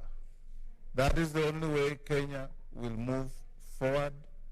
And even those who gloat in marginalizing others, when they realize that even those that are marginalizing are united with everybody, we will be able to reform each other and look at this country together. I was using my discretion for 2 minutes, so please let's not go, because I'm the only timekeeper. I'm the only timekeeper on this one. Senator Gerard Gay, I'll come to you, but if you can promise me 1 minute, yeah, I'll come to you. Yeah. Thank you, Madam Speaker, for this discretion. From the outset, I want to tell Kenyans, as this issue moves to referendum, that if at all the Constitution is going to be amended, they should be ready for high taxation under the Bodega Parliament and many other, since the economy is in ICU. Madam Speaker, we would have expected that the process would have been more all-inclusive. But some of us are not interested in assets versus them, but we leave to the conscience of Kenyans. But us will continue to oppose up to Mashinani. Madam Speaker, finally, what I want to say is that Kenyans were looking upon this House. But fortunately, 12 of us have started with the truth, and we hope in the fullness of time will be vindicated, and Kenyans should always be ready for high taxation in hard economic times. I thank you, Madam Speaker. Thank you, Senator.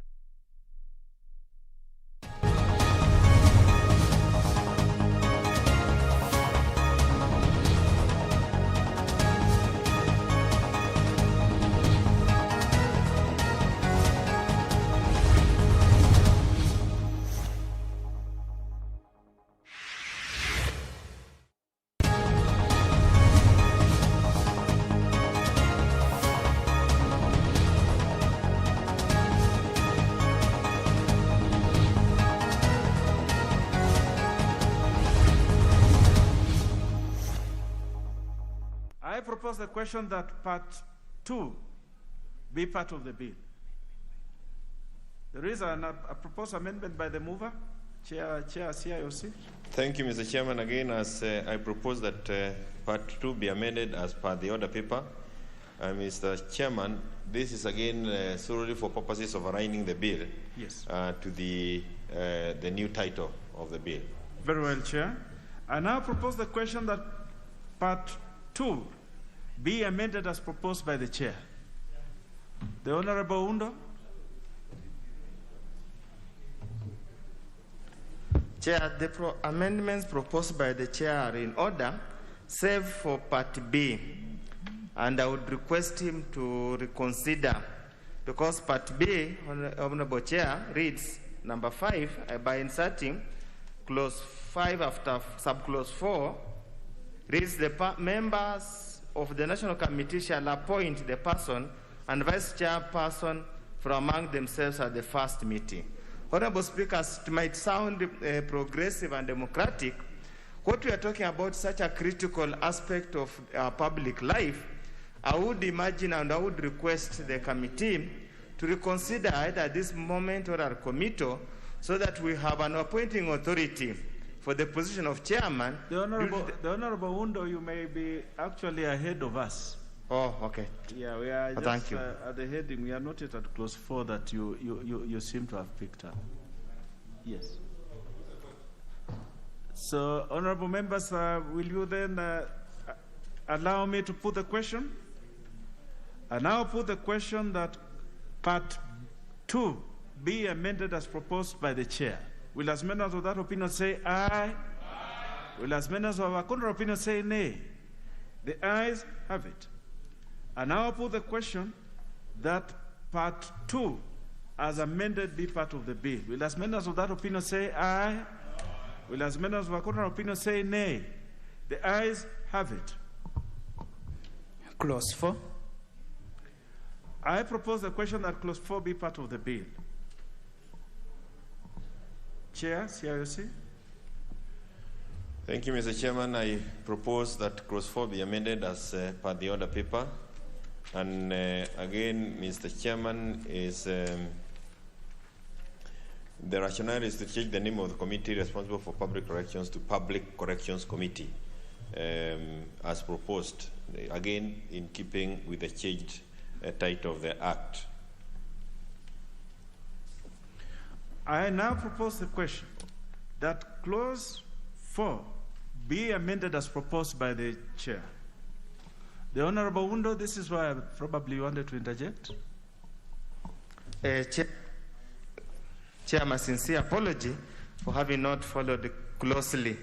Honorable Chair, I just wanted to make as request as indicated that under clause B, subclause B, they have an insertion coming after subclause 4 that requires that the members of the National Committee shall appoint the chairperson and the vice chairperson from amongst themselves at the first meeting.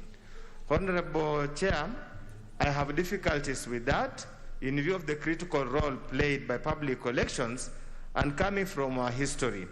I would, and no, looking at the members to be appointed, then it means, for example, the person appointed under 4.1a, who is a principal secretary, I don't know whether that's a kind of person who will be eligible for appointment as the chair, and then even the person appointed by the Council of Governors. It leaves a lot of room for manipulation and confusion, And I would request that probably reconsider having an appointing authority appoint the chair and the vice chair of the committee amongst the people constituting, but probably excluding number 1A, the principal secretary. It's a request I need to make to them to, to give a consideration. Thank you, Chair. Very well. I now put the question, which is that clause 4 be amended as proposed by the chair. Will as members of that opinion say aye? Aye. Will as members of a contrary opinion say nay? The ayes have it. I now put the question that clause 4 as amended be part of the bill. Will as members of that opinion say aye? Aye. Will as members of a contrary opinion say nay? The ayes have it. Clause 5. I propose the question that clause 5 be part of the bill. Chair? Thank you, Chair. I want to propose that clause 5 be amended as per the order paper. And the reason, Mr. Chairman, is that the implementation of the bill at the county level should be done by the authority and not the executive committee, as we had done before. That is the reason why we have proposed the amendment. Very well, I propose the question that clause 5 be amended as proposed by the chair. I put the question that clause 5 be amended as proposed by the chair. Will as members of that opinion say aye? Aye. Will as members of a contrary opinion say nay? The ayes have it. I now put the question that clause 5 as amended be part of the bill. Will as members of that opinion say aye? Aye. Will as members of a contrary opinion say nay? The ayes have it. Clause 6. I propose the question that clause 6 be part of the bill. Chair? Mr. Chairman, again, I propose that clause 6 be amended as per the order paper.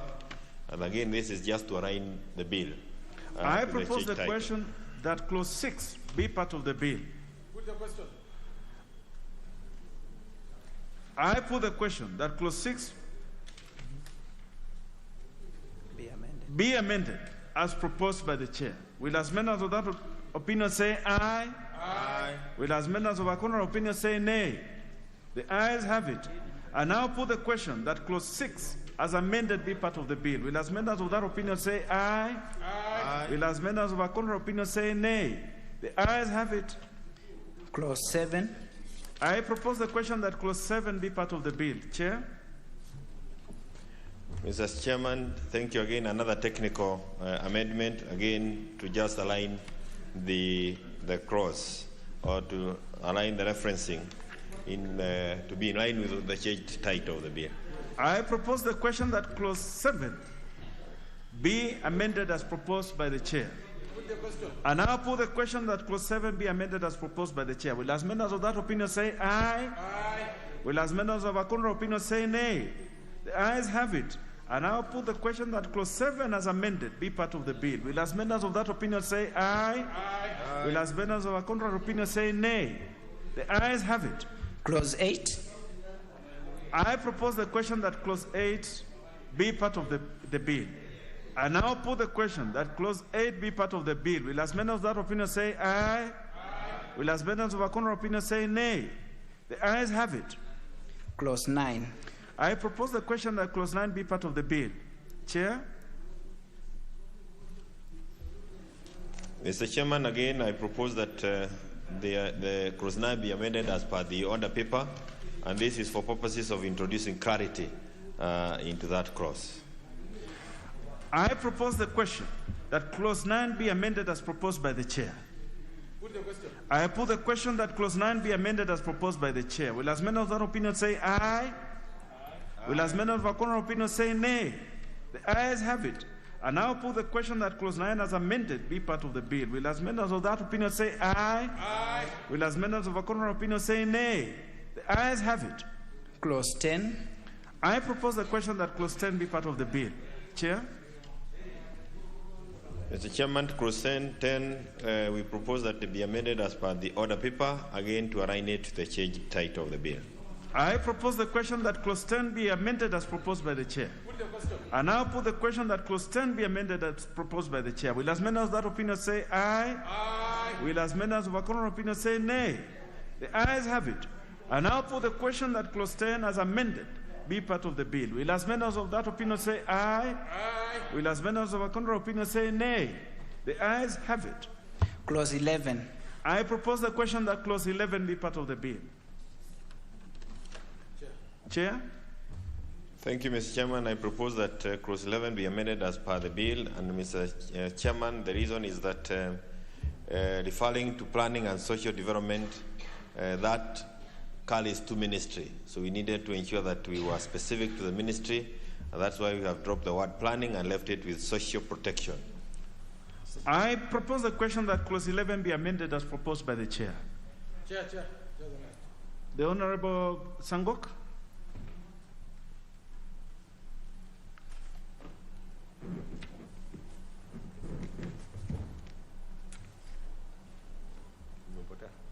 Give him the mic.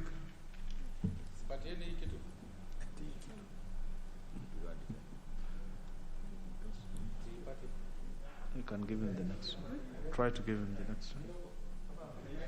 Give him the next one. Give him the next one. No. Okay. I don't know why we align the bill to ministries, and I will actually ask the chair to reconsider this one, because we do change ministries so often more than the bill. I think the bill is for prosperity, and you'll find that the ministry that is now in charge of labor and social protection was once the Ministry of Labor, East Africa, Cooperation, and so on.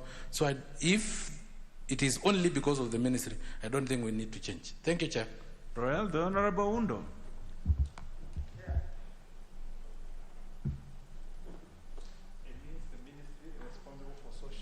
Yes, exactly. Whichever it will be. It's not working. Responsible.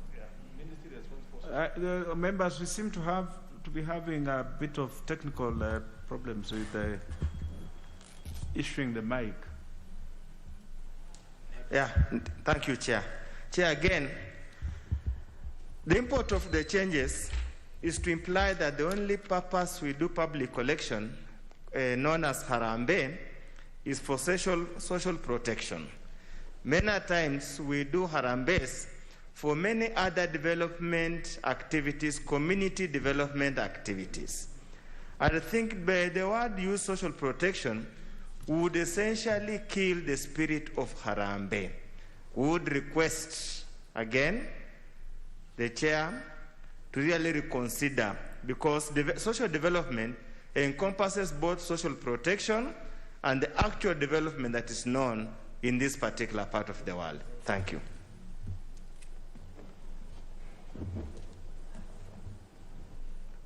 Honorable members?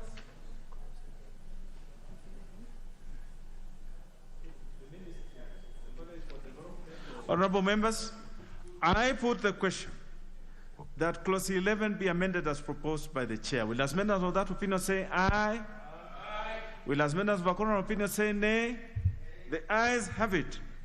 I now put the question that clause 11 as amended be part of the bill. Will as members of that opinion say aye? Aye. Will as members of a contrary opinion say nay? The ayes have it. Part 3, heading. I propose the question that part 3 be part of the bill. Chair?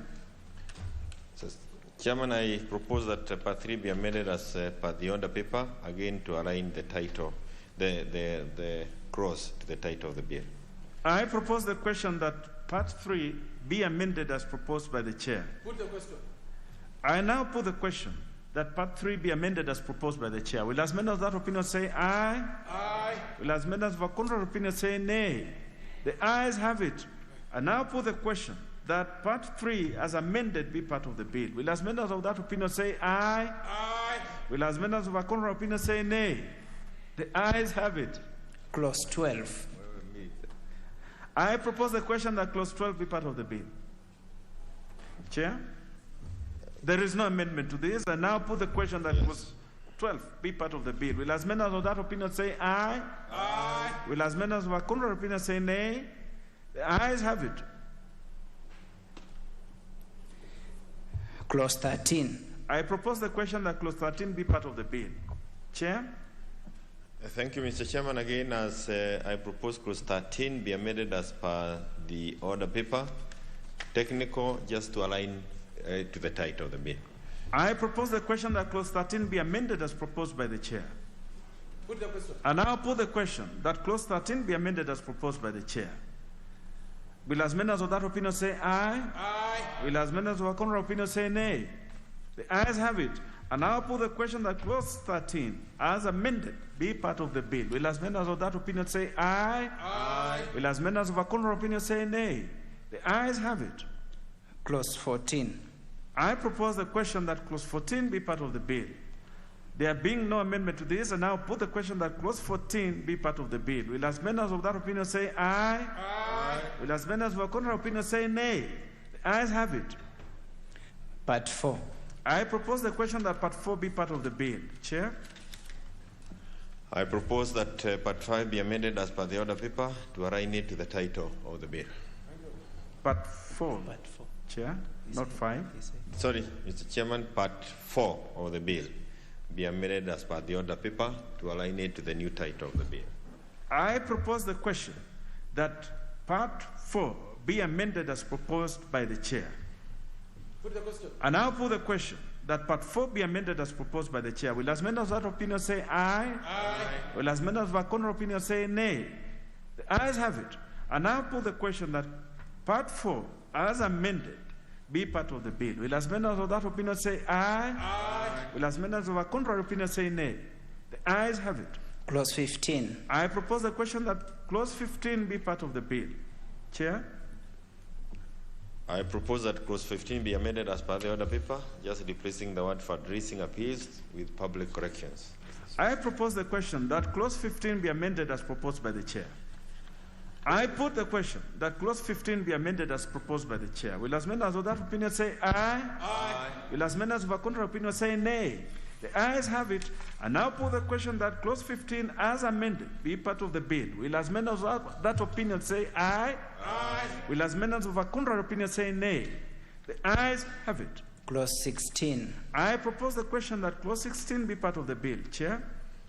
I propose that clause 16 be amended as per the order paper for the same reason, Mr. Chairman.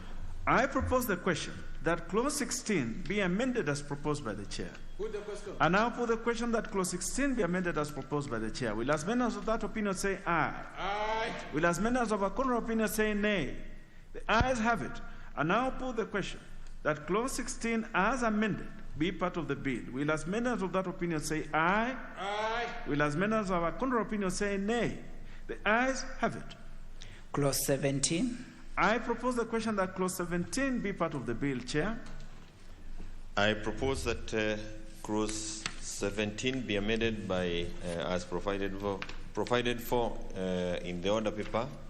Mr. Chairman, the reason is to try and is actually to exclude funds raised by higher institutions of higher learning, because these are these resources are used or are raised for purposes of research and other related courses. We seek not to cover it under Public Corrections Act.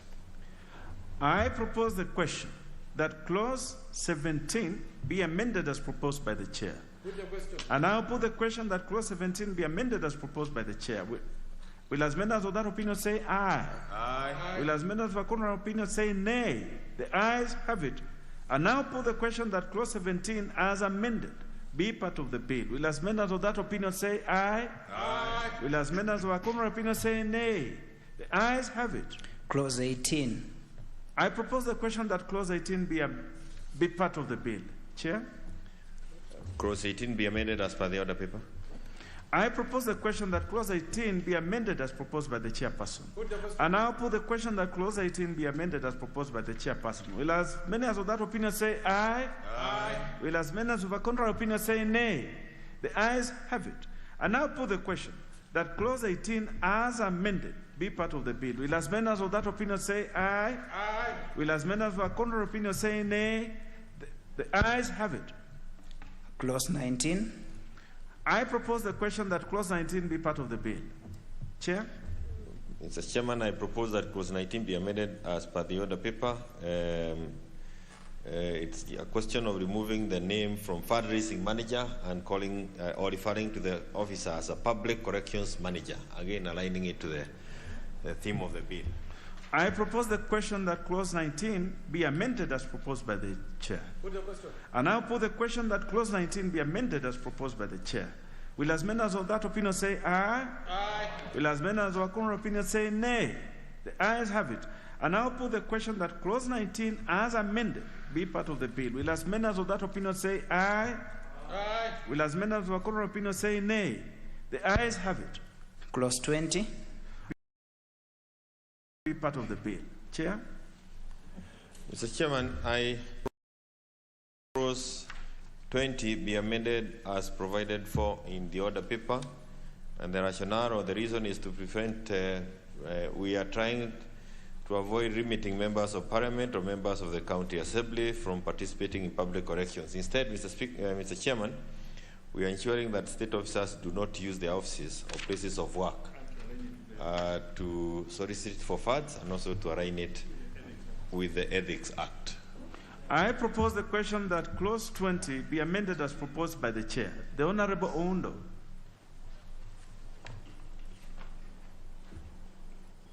Chair, this looks a fairly interesting amendment, as might be well-intentioned.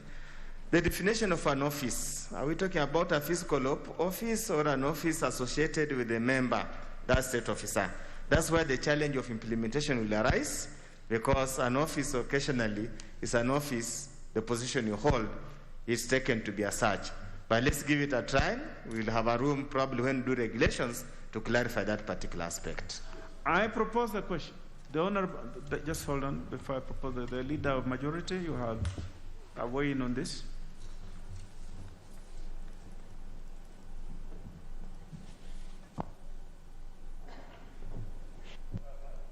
Thank you, Honorable Chair. Honorable Chair, if Dr. Undo would have looked at the bill, you'd actually see we are talking of the use of the office or place of work as a venue for soliciting. It's very clear, and I think this wording has been removed, picked from the Public Officers Ethics Act, which uses the same wording. So this bill is actually being aligned to the existing law, so you don't have a conflict, right? And I think that's the clarity that you probably are looking at. So it's already in the law, but now that we have a substantive bill on public fundraising, it also is exported from or imported into that to also align it here.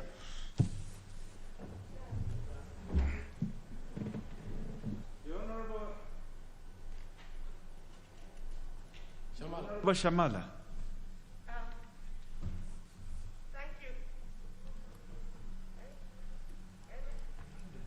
Yeah, we're having a challenge with the gadgets, but you will have the mic. Yes, now you have it. Thank you, Chair. I think I want to, I agree with the majority leader on the definition, but the office is really not just a physical space. You can't solicit funds outside. You use your office, so you carry your office with you. And does the bill, or can we enhance that? Your title and your name goes out, and you can solicit in other places aside from the physical office itself. Thank you. I thank you for that clarification, the Honorable Shamala. Allow me then to put the question that clause 20 be amended as proposed by the chair. Will as members of that opinion say aye? Aye. Will as members of a contrary opinion say nay? The ayes have it. And now put the question that clause 20 as amended be part of the bill. Will as members of that opinion say aye? Aye. Will as members of a contrary opinion say nay? The ayes have it. Clause 21. I propose the question that clause 21 be part of the bill. Chair? Mr. Chairman, I propose that clause 21 be amended as per the order paper, and this is to bring the County Policing Authority as one of the bodies that will determine when applications have been sought, but also to align the bill in terms of bringing the public corrections into office. I propose the question that clause 21 be amended as proposed by the chair. Chair. The Honorable Sangok, then followed by the Honorable Undo. Honorable Speaker, Honorable Chair, I think we'll have to again talk with the chair of the committee, because the county askaris are directly answerable to the governor, who in this case may be a competitor in an election process. So he may use that office to stiffen competition. That's why we really need to sit down and take a good position. Thank you. Very well. The Honorable Undo. Chair, my only point of concern is subclause 2 on the period given of 21 days. Chair, many times public elections are driven by a need of an emergency, a medical emergency, for example. I suppose if the chair will be listening, if the chair of the committee will be listening, I was saying, Chair, that many times public elections are driven, are necessitated by an emergency, a medical emergency, for example. I would suggest that probably the chair considers, probably through our committee, to give a provision that where a medical emergency is necessary or is necessitated by a medical emergency, there is a provision for a shorter notice period to allow collection of funds to support or solve an emergency problem. The other case, Honorable Speaker, a roof has been blown off in a school or a church or a house. 21 days, I've been trying to look through if there's any provision for a shorter period. Probably the chair can clarify so that we put this matter to rest. But 21, strictly 21 days, without any room for a shorter period, notice period, might defeat the essence of a Harambe. Thank you. Chair, you have a weigh in on this? Yeah, I want to thank the honourable member for that intervention. But it is actually covered under clause 22, where we've provided for how would the committee deal with a situation of emergency. So his concerns are actually covered under clause 22. The ones for Sankok, I will talk to him privately. Very well. The Honorable Odhiambo Akoth, member for Subano. Chair, maybe if the chair could just clarify also, and I must confess I've actually not looked at it, whether public also includes, because we are talking about public collections, does it also include online collections which just start impromptu? Are those ones also subject to approvals? Because otherwise we are going to get into problems. Online collections, MPs will tell you those ones start every 1 hour. So are they also subject to the 21 days so that we are more realistic? The Honorable Chair, you have a comment on that? I am trying to, this is a bill we dealt with a while, but I believe, I remember that debate, having that debate in our meeting, and it actually covers even the WhatsApp. I think that is what you're talking about. Well, the WhatsApp corrections are also covered. You cannot start them without a license. Well, members, you may want to make a decision.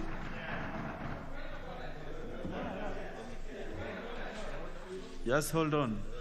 Just hold on. Just hold on. The Honorable Undo, you have heard your say on this. Let the Honorable Walter, the member from Diwa, also have something to say.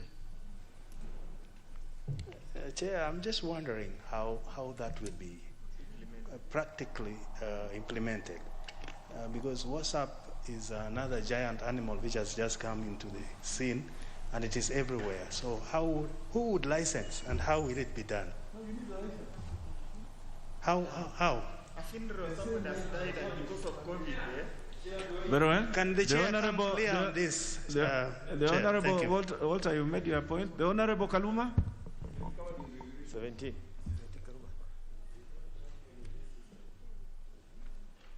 The Honorable Kaluma, you have a problem with the mics. The system keeps jumping this way and that way. So you may want to follow it to where it is. You are still agile enough. Yes, I thank you, Chair. Chair, the idea here is that public collections will be licensed. whether you do it online or you go physically is now the mode by which you proceed.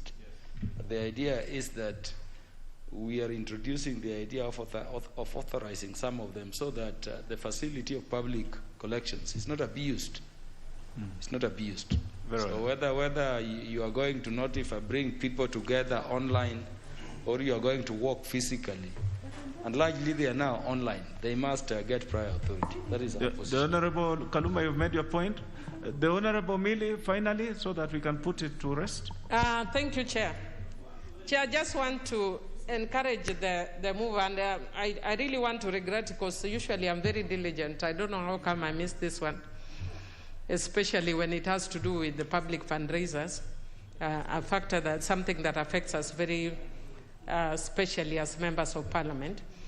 Mr. Speaker, my only concern is, even as we are trying to weed out the people who abuse the public fundraising process, we might then end up harming people with very genuine needs.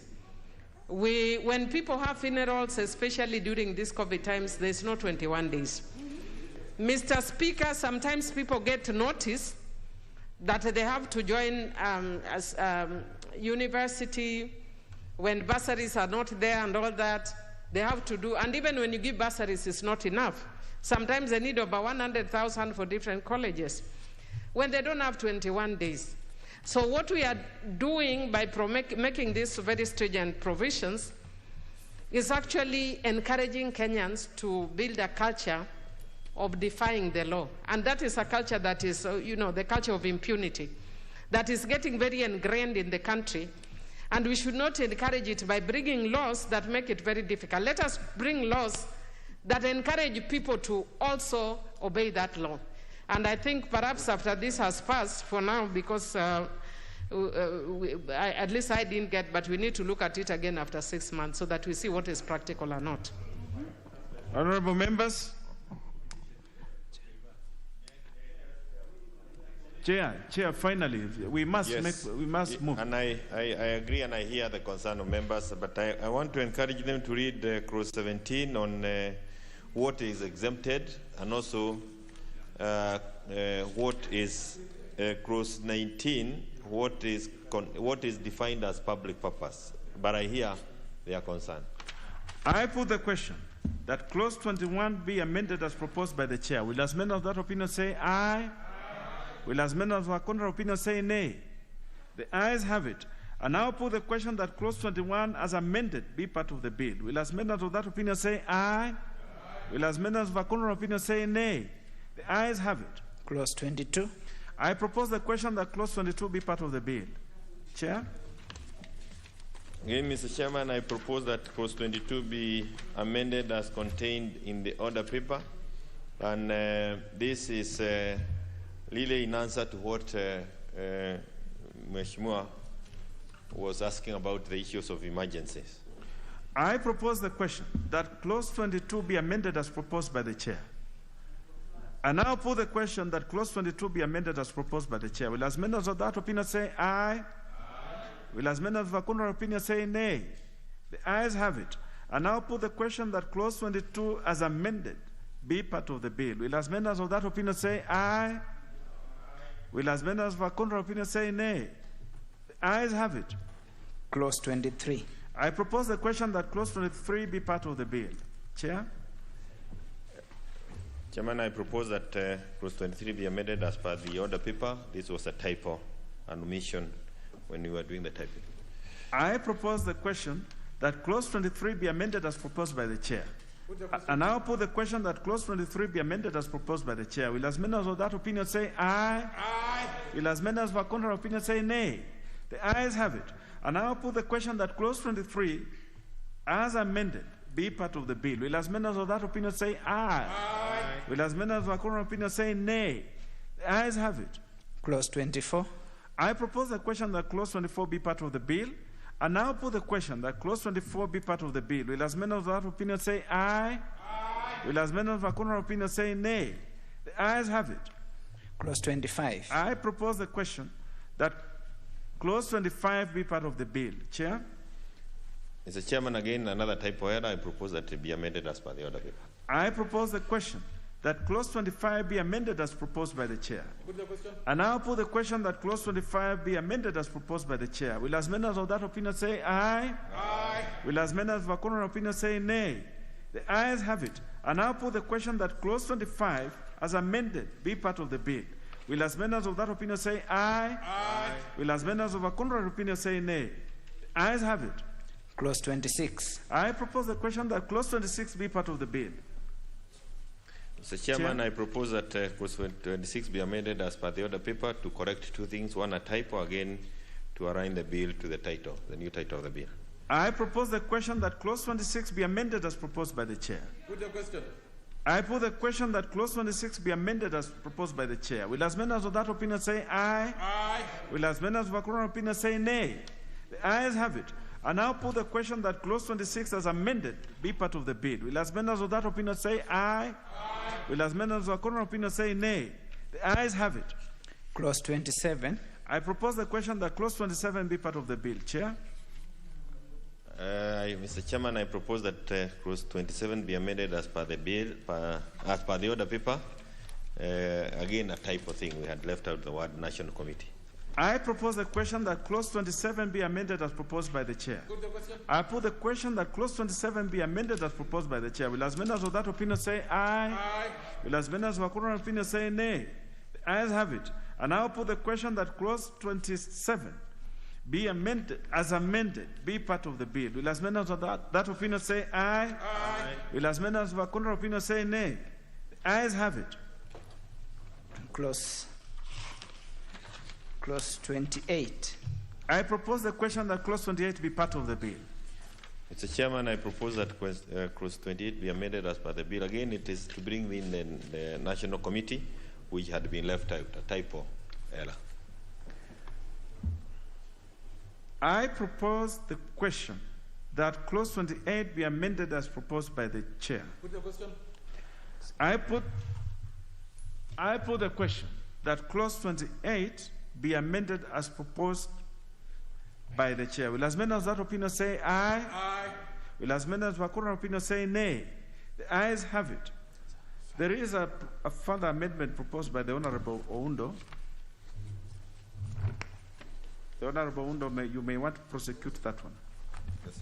Chair, so do I move or?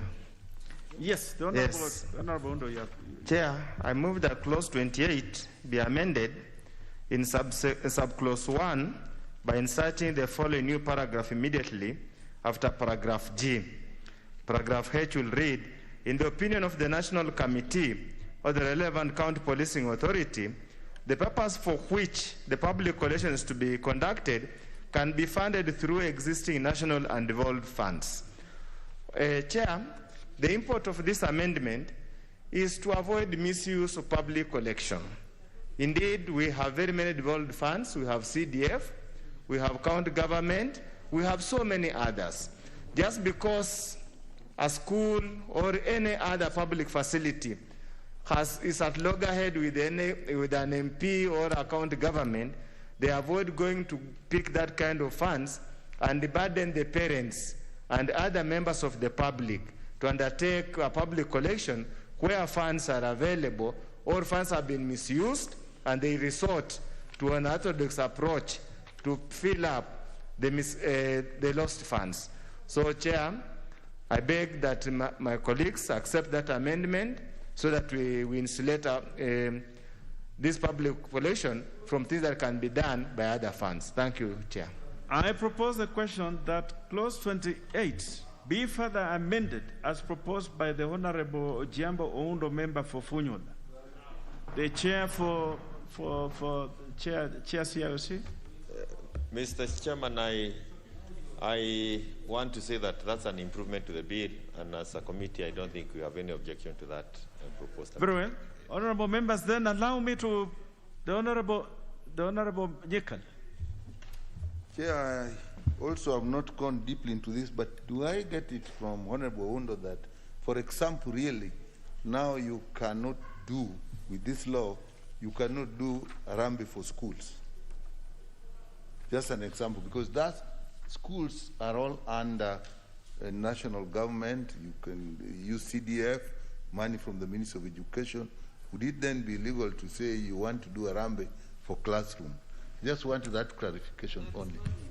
Honorable members, allow me to put the question. That I thought clarification. That Chair, I asked for a clarification, just a simple clarification. You are asking for clarification from the Honorable From Honorable Undo, yes. Very well. The Honorable Undo, you have that clarity? Chair, the constructive wordings can be funded. Where it can be funded, there would be no need for public collection. But where it cannot be funded, then you can do public collection. The constructive word can be.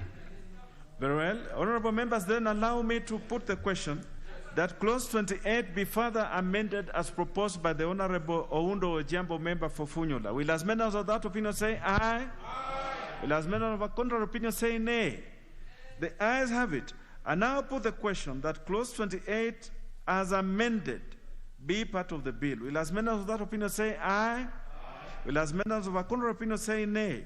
The ayes have it. Clause 29. I propose the question that clause 29 be part of the bill. Chair? As I propose that it be clause 29 be amended as per the order paper, again, typo and to align the bill to the title, to the new title. I propose the question that clause 29 be amended as proposed by the chair. I now put the question that clause 29 be amended as proposed by the chair. Will as members of that opinion say aye? Aye. Will as members of a contrary opinion say nay? The ayes have it. I now put the question that clause 29 as amended be part of the bill. Will as members of that opinion say aye? Aye. Will as members of a contrary opinion say nay? The ayes have it. Clause 30. I propose the question that clause 30 be part of the bill. Chair? Mr. Chairman, I propose that clause 30 be amended as per the order paper, again to include the National Committee, which was a typo that had left in a number of the clauses that we continue going through. I propose the question that clause 30 be amended as proposed by the chair. The Honorable Undo, you have something to say to this? Just want to echo what Honorable Sanko had initially said, and reading as clause 330A, the reasonable grounds to believe the public collection manager is likely to be pursuing unlawful course or purpose prejudicial to the peace, welfare, or good order of the public. The leader or the manager in charge of county policing authority, you are on different political persuasion, you are in trouble. We just know that for posterity. Honorable members, then I propose the question that clause 30 be amended as proposed by the chair. Will as members of that opinion say aye? Aye. Will as members of a contrary opinion say nay? The ayes have it. I now put the question that clause 30 as amended be part of the bill. Will as members of that opinion say aye? Aye. Will as members of a contrary opinion say nay? The ayes have it. Clause 31. I propose the question that clause 31 be part of the bill. Chair? Again, I propose that one be amended as per the order paper. I propose the question that clause 31 be amended as proposed by the chair. I put the question that clause 31 be amended as proposed by the chair. Will as members of that opinion say aye? Aye. Will as members of a contrary opinion say nay? Ayes have it.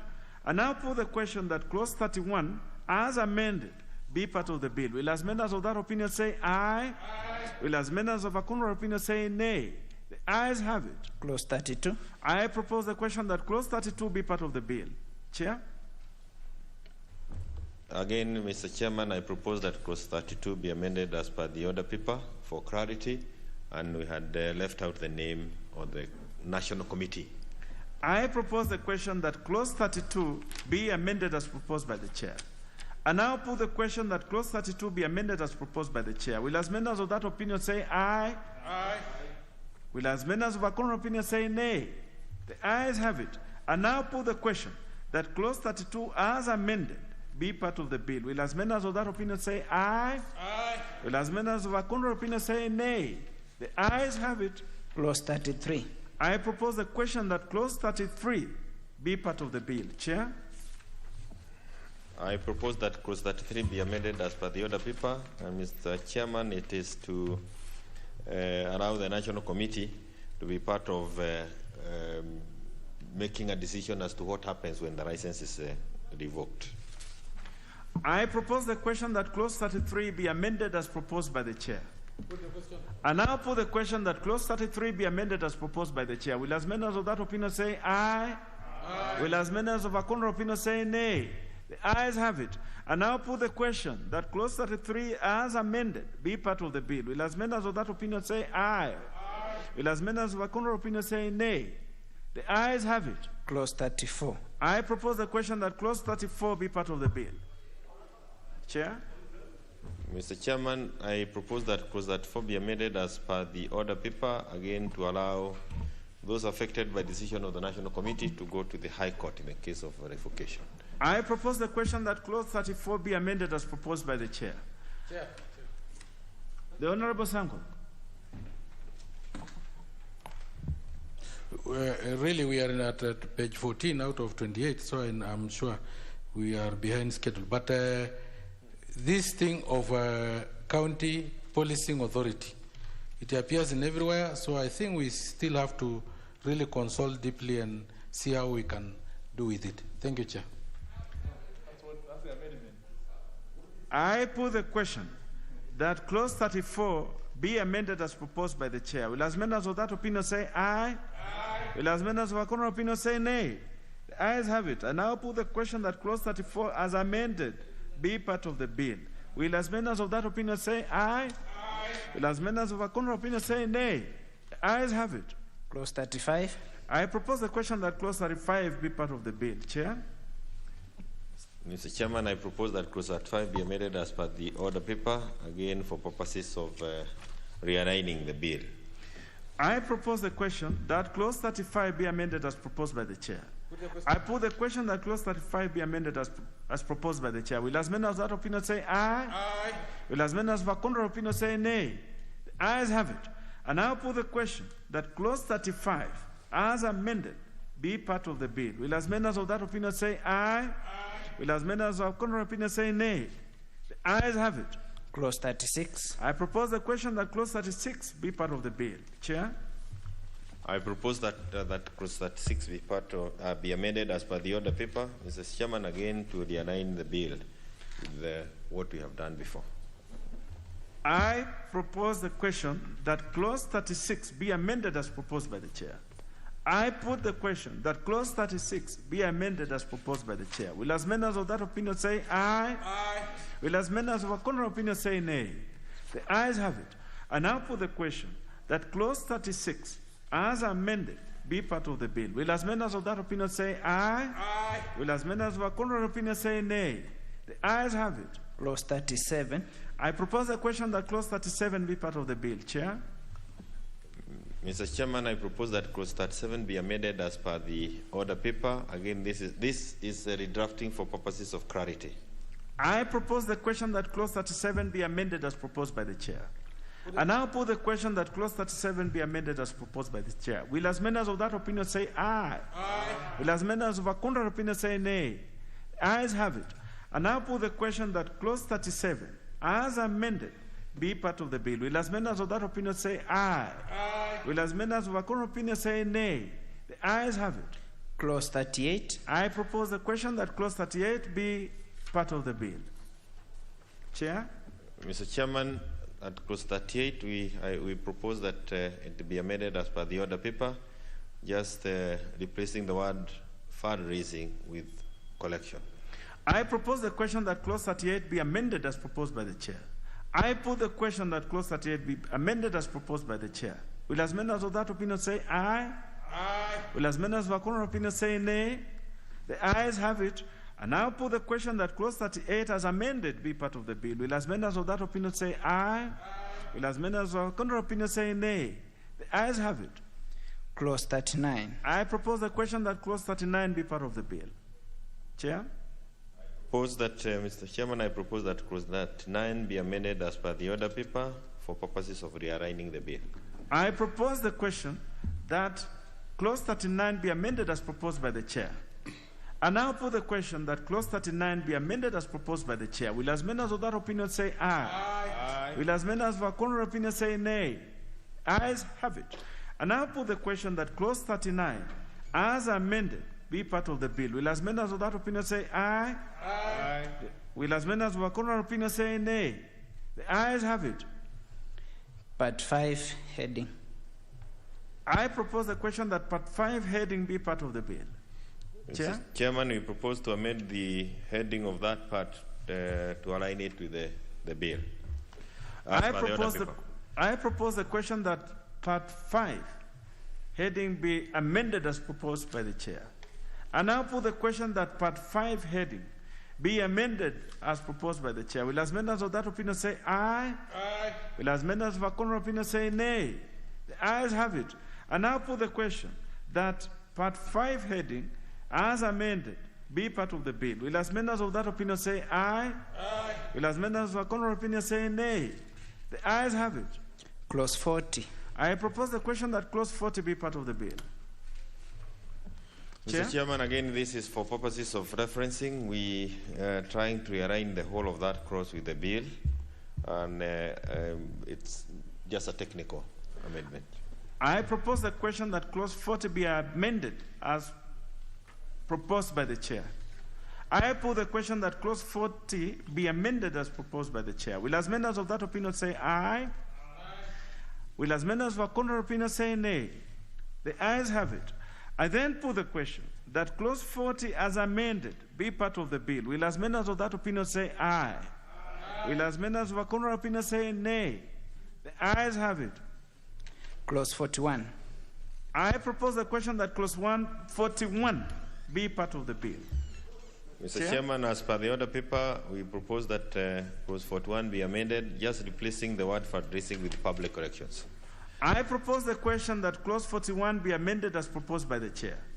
I put the question that clause 41 be amended as proposed by the chair. Will as many as of that opinion say aye? Aye. Will as many as of a contrary opinion say nay? The ayes have it. I now put the question that clause 41 as amended be part of the bill. Will as many as of that opinion say aye? Aye. Will as many as of a contrary opinion say nay? The ayes have it. Clause 42. I propose the question that clause 42 be part of the bill. Chair.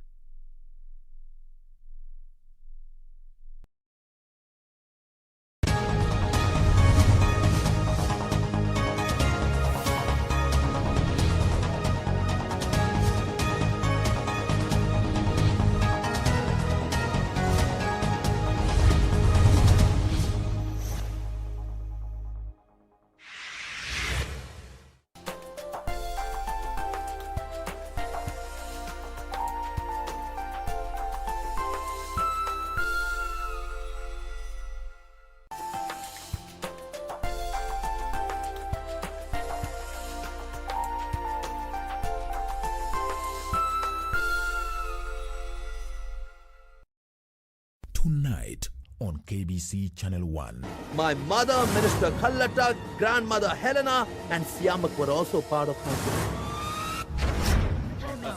Remember your promise. Because if you make the mistake of returning to Patliputra, then...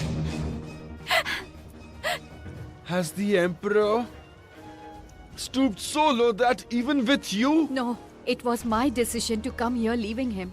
But the stain on your clothes suggests something else, Mother. Ashok cannot die as long as this lamp burns. Until then, I will wait for his return. My love will keep him alive. Je, umeomoka? Kama hujaomoka kwenye QuickBay ndio mambo yote. Hapa tuko na fridge, kodi yake ni CM. Tuko na gas cooker, kodi yake ni CK. Tuko na TV, kodi yake ni TV. Tuko na simu aina ya Samsung ni SM ama Oppo ni Oppo. My friend, mahali popote unanitizama, eka hizo kodi zake kisha utume kwa 4032353. 4032353. Alafu utakuwa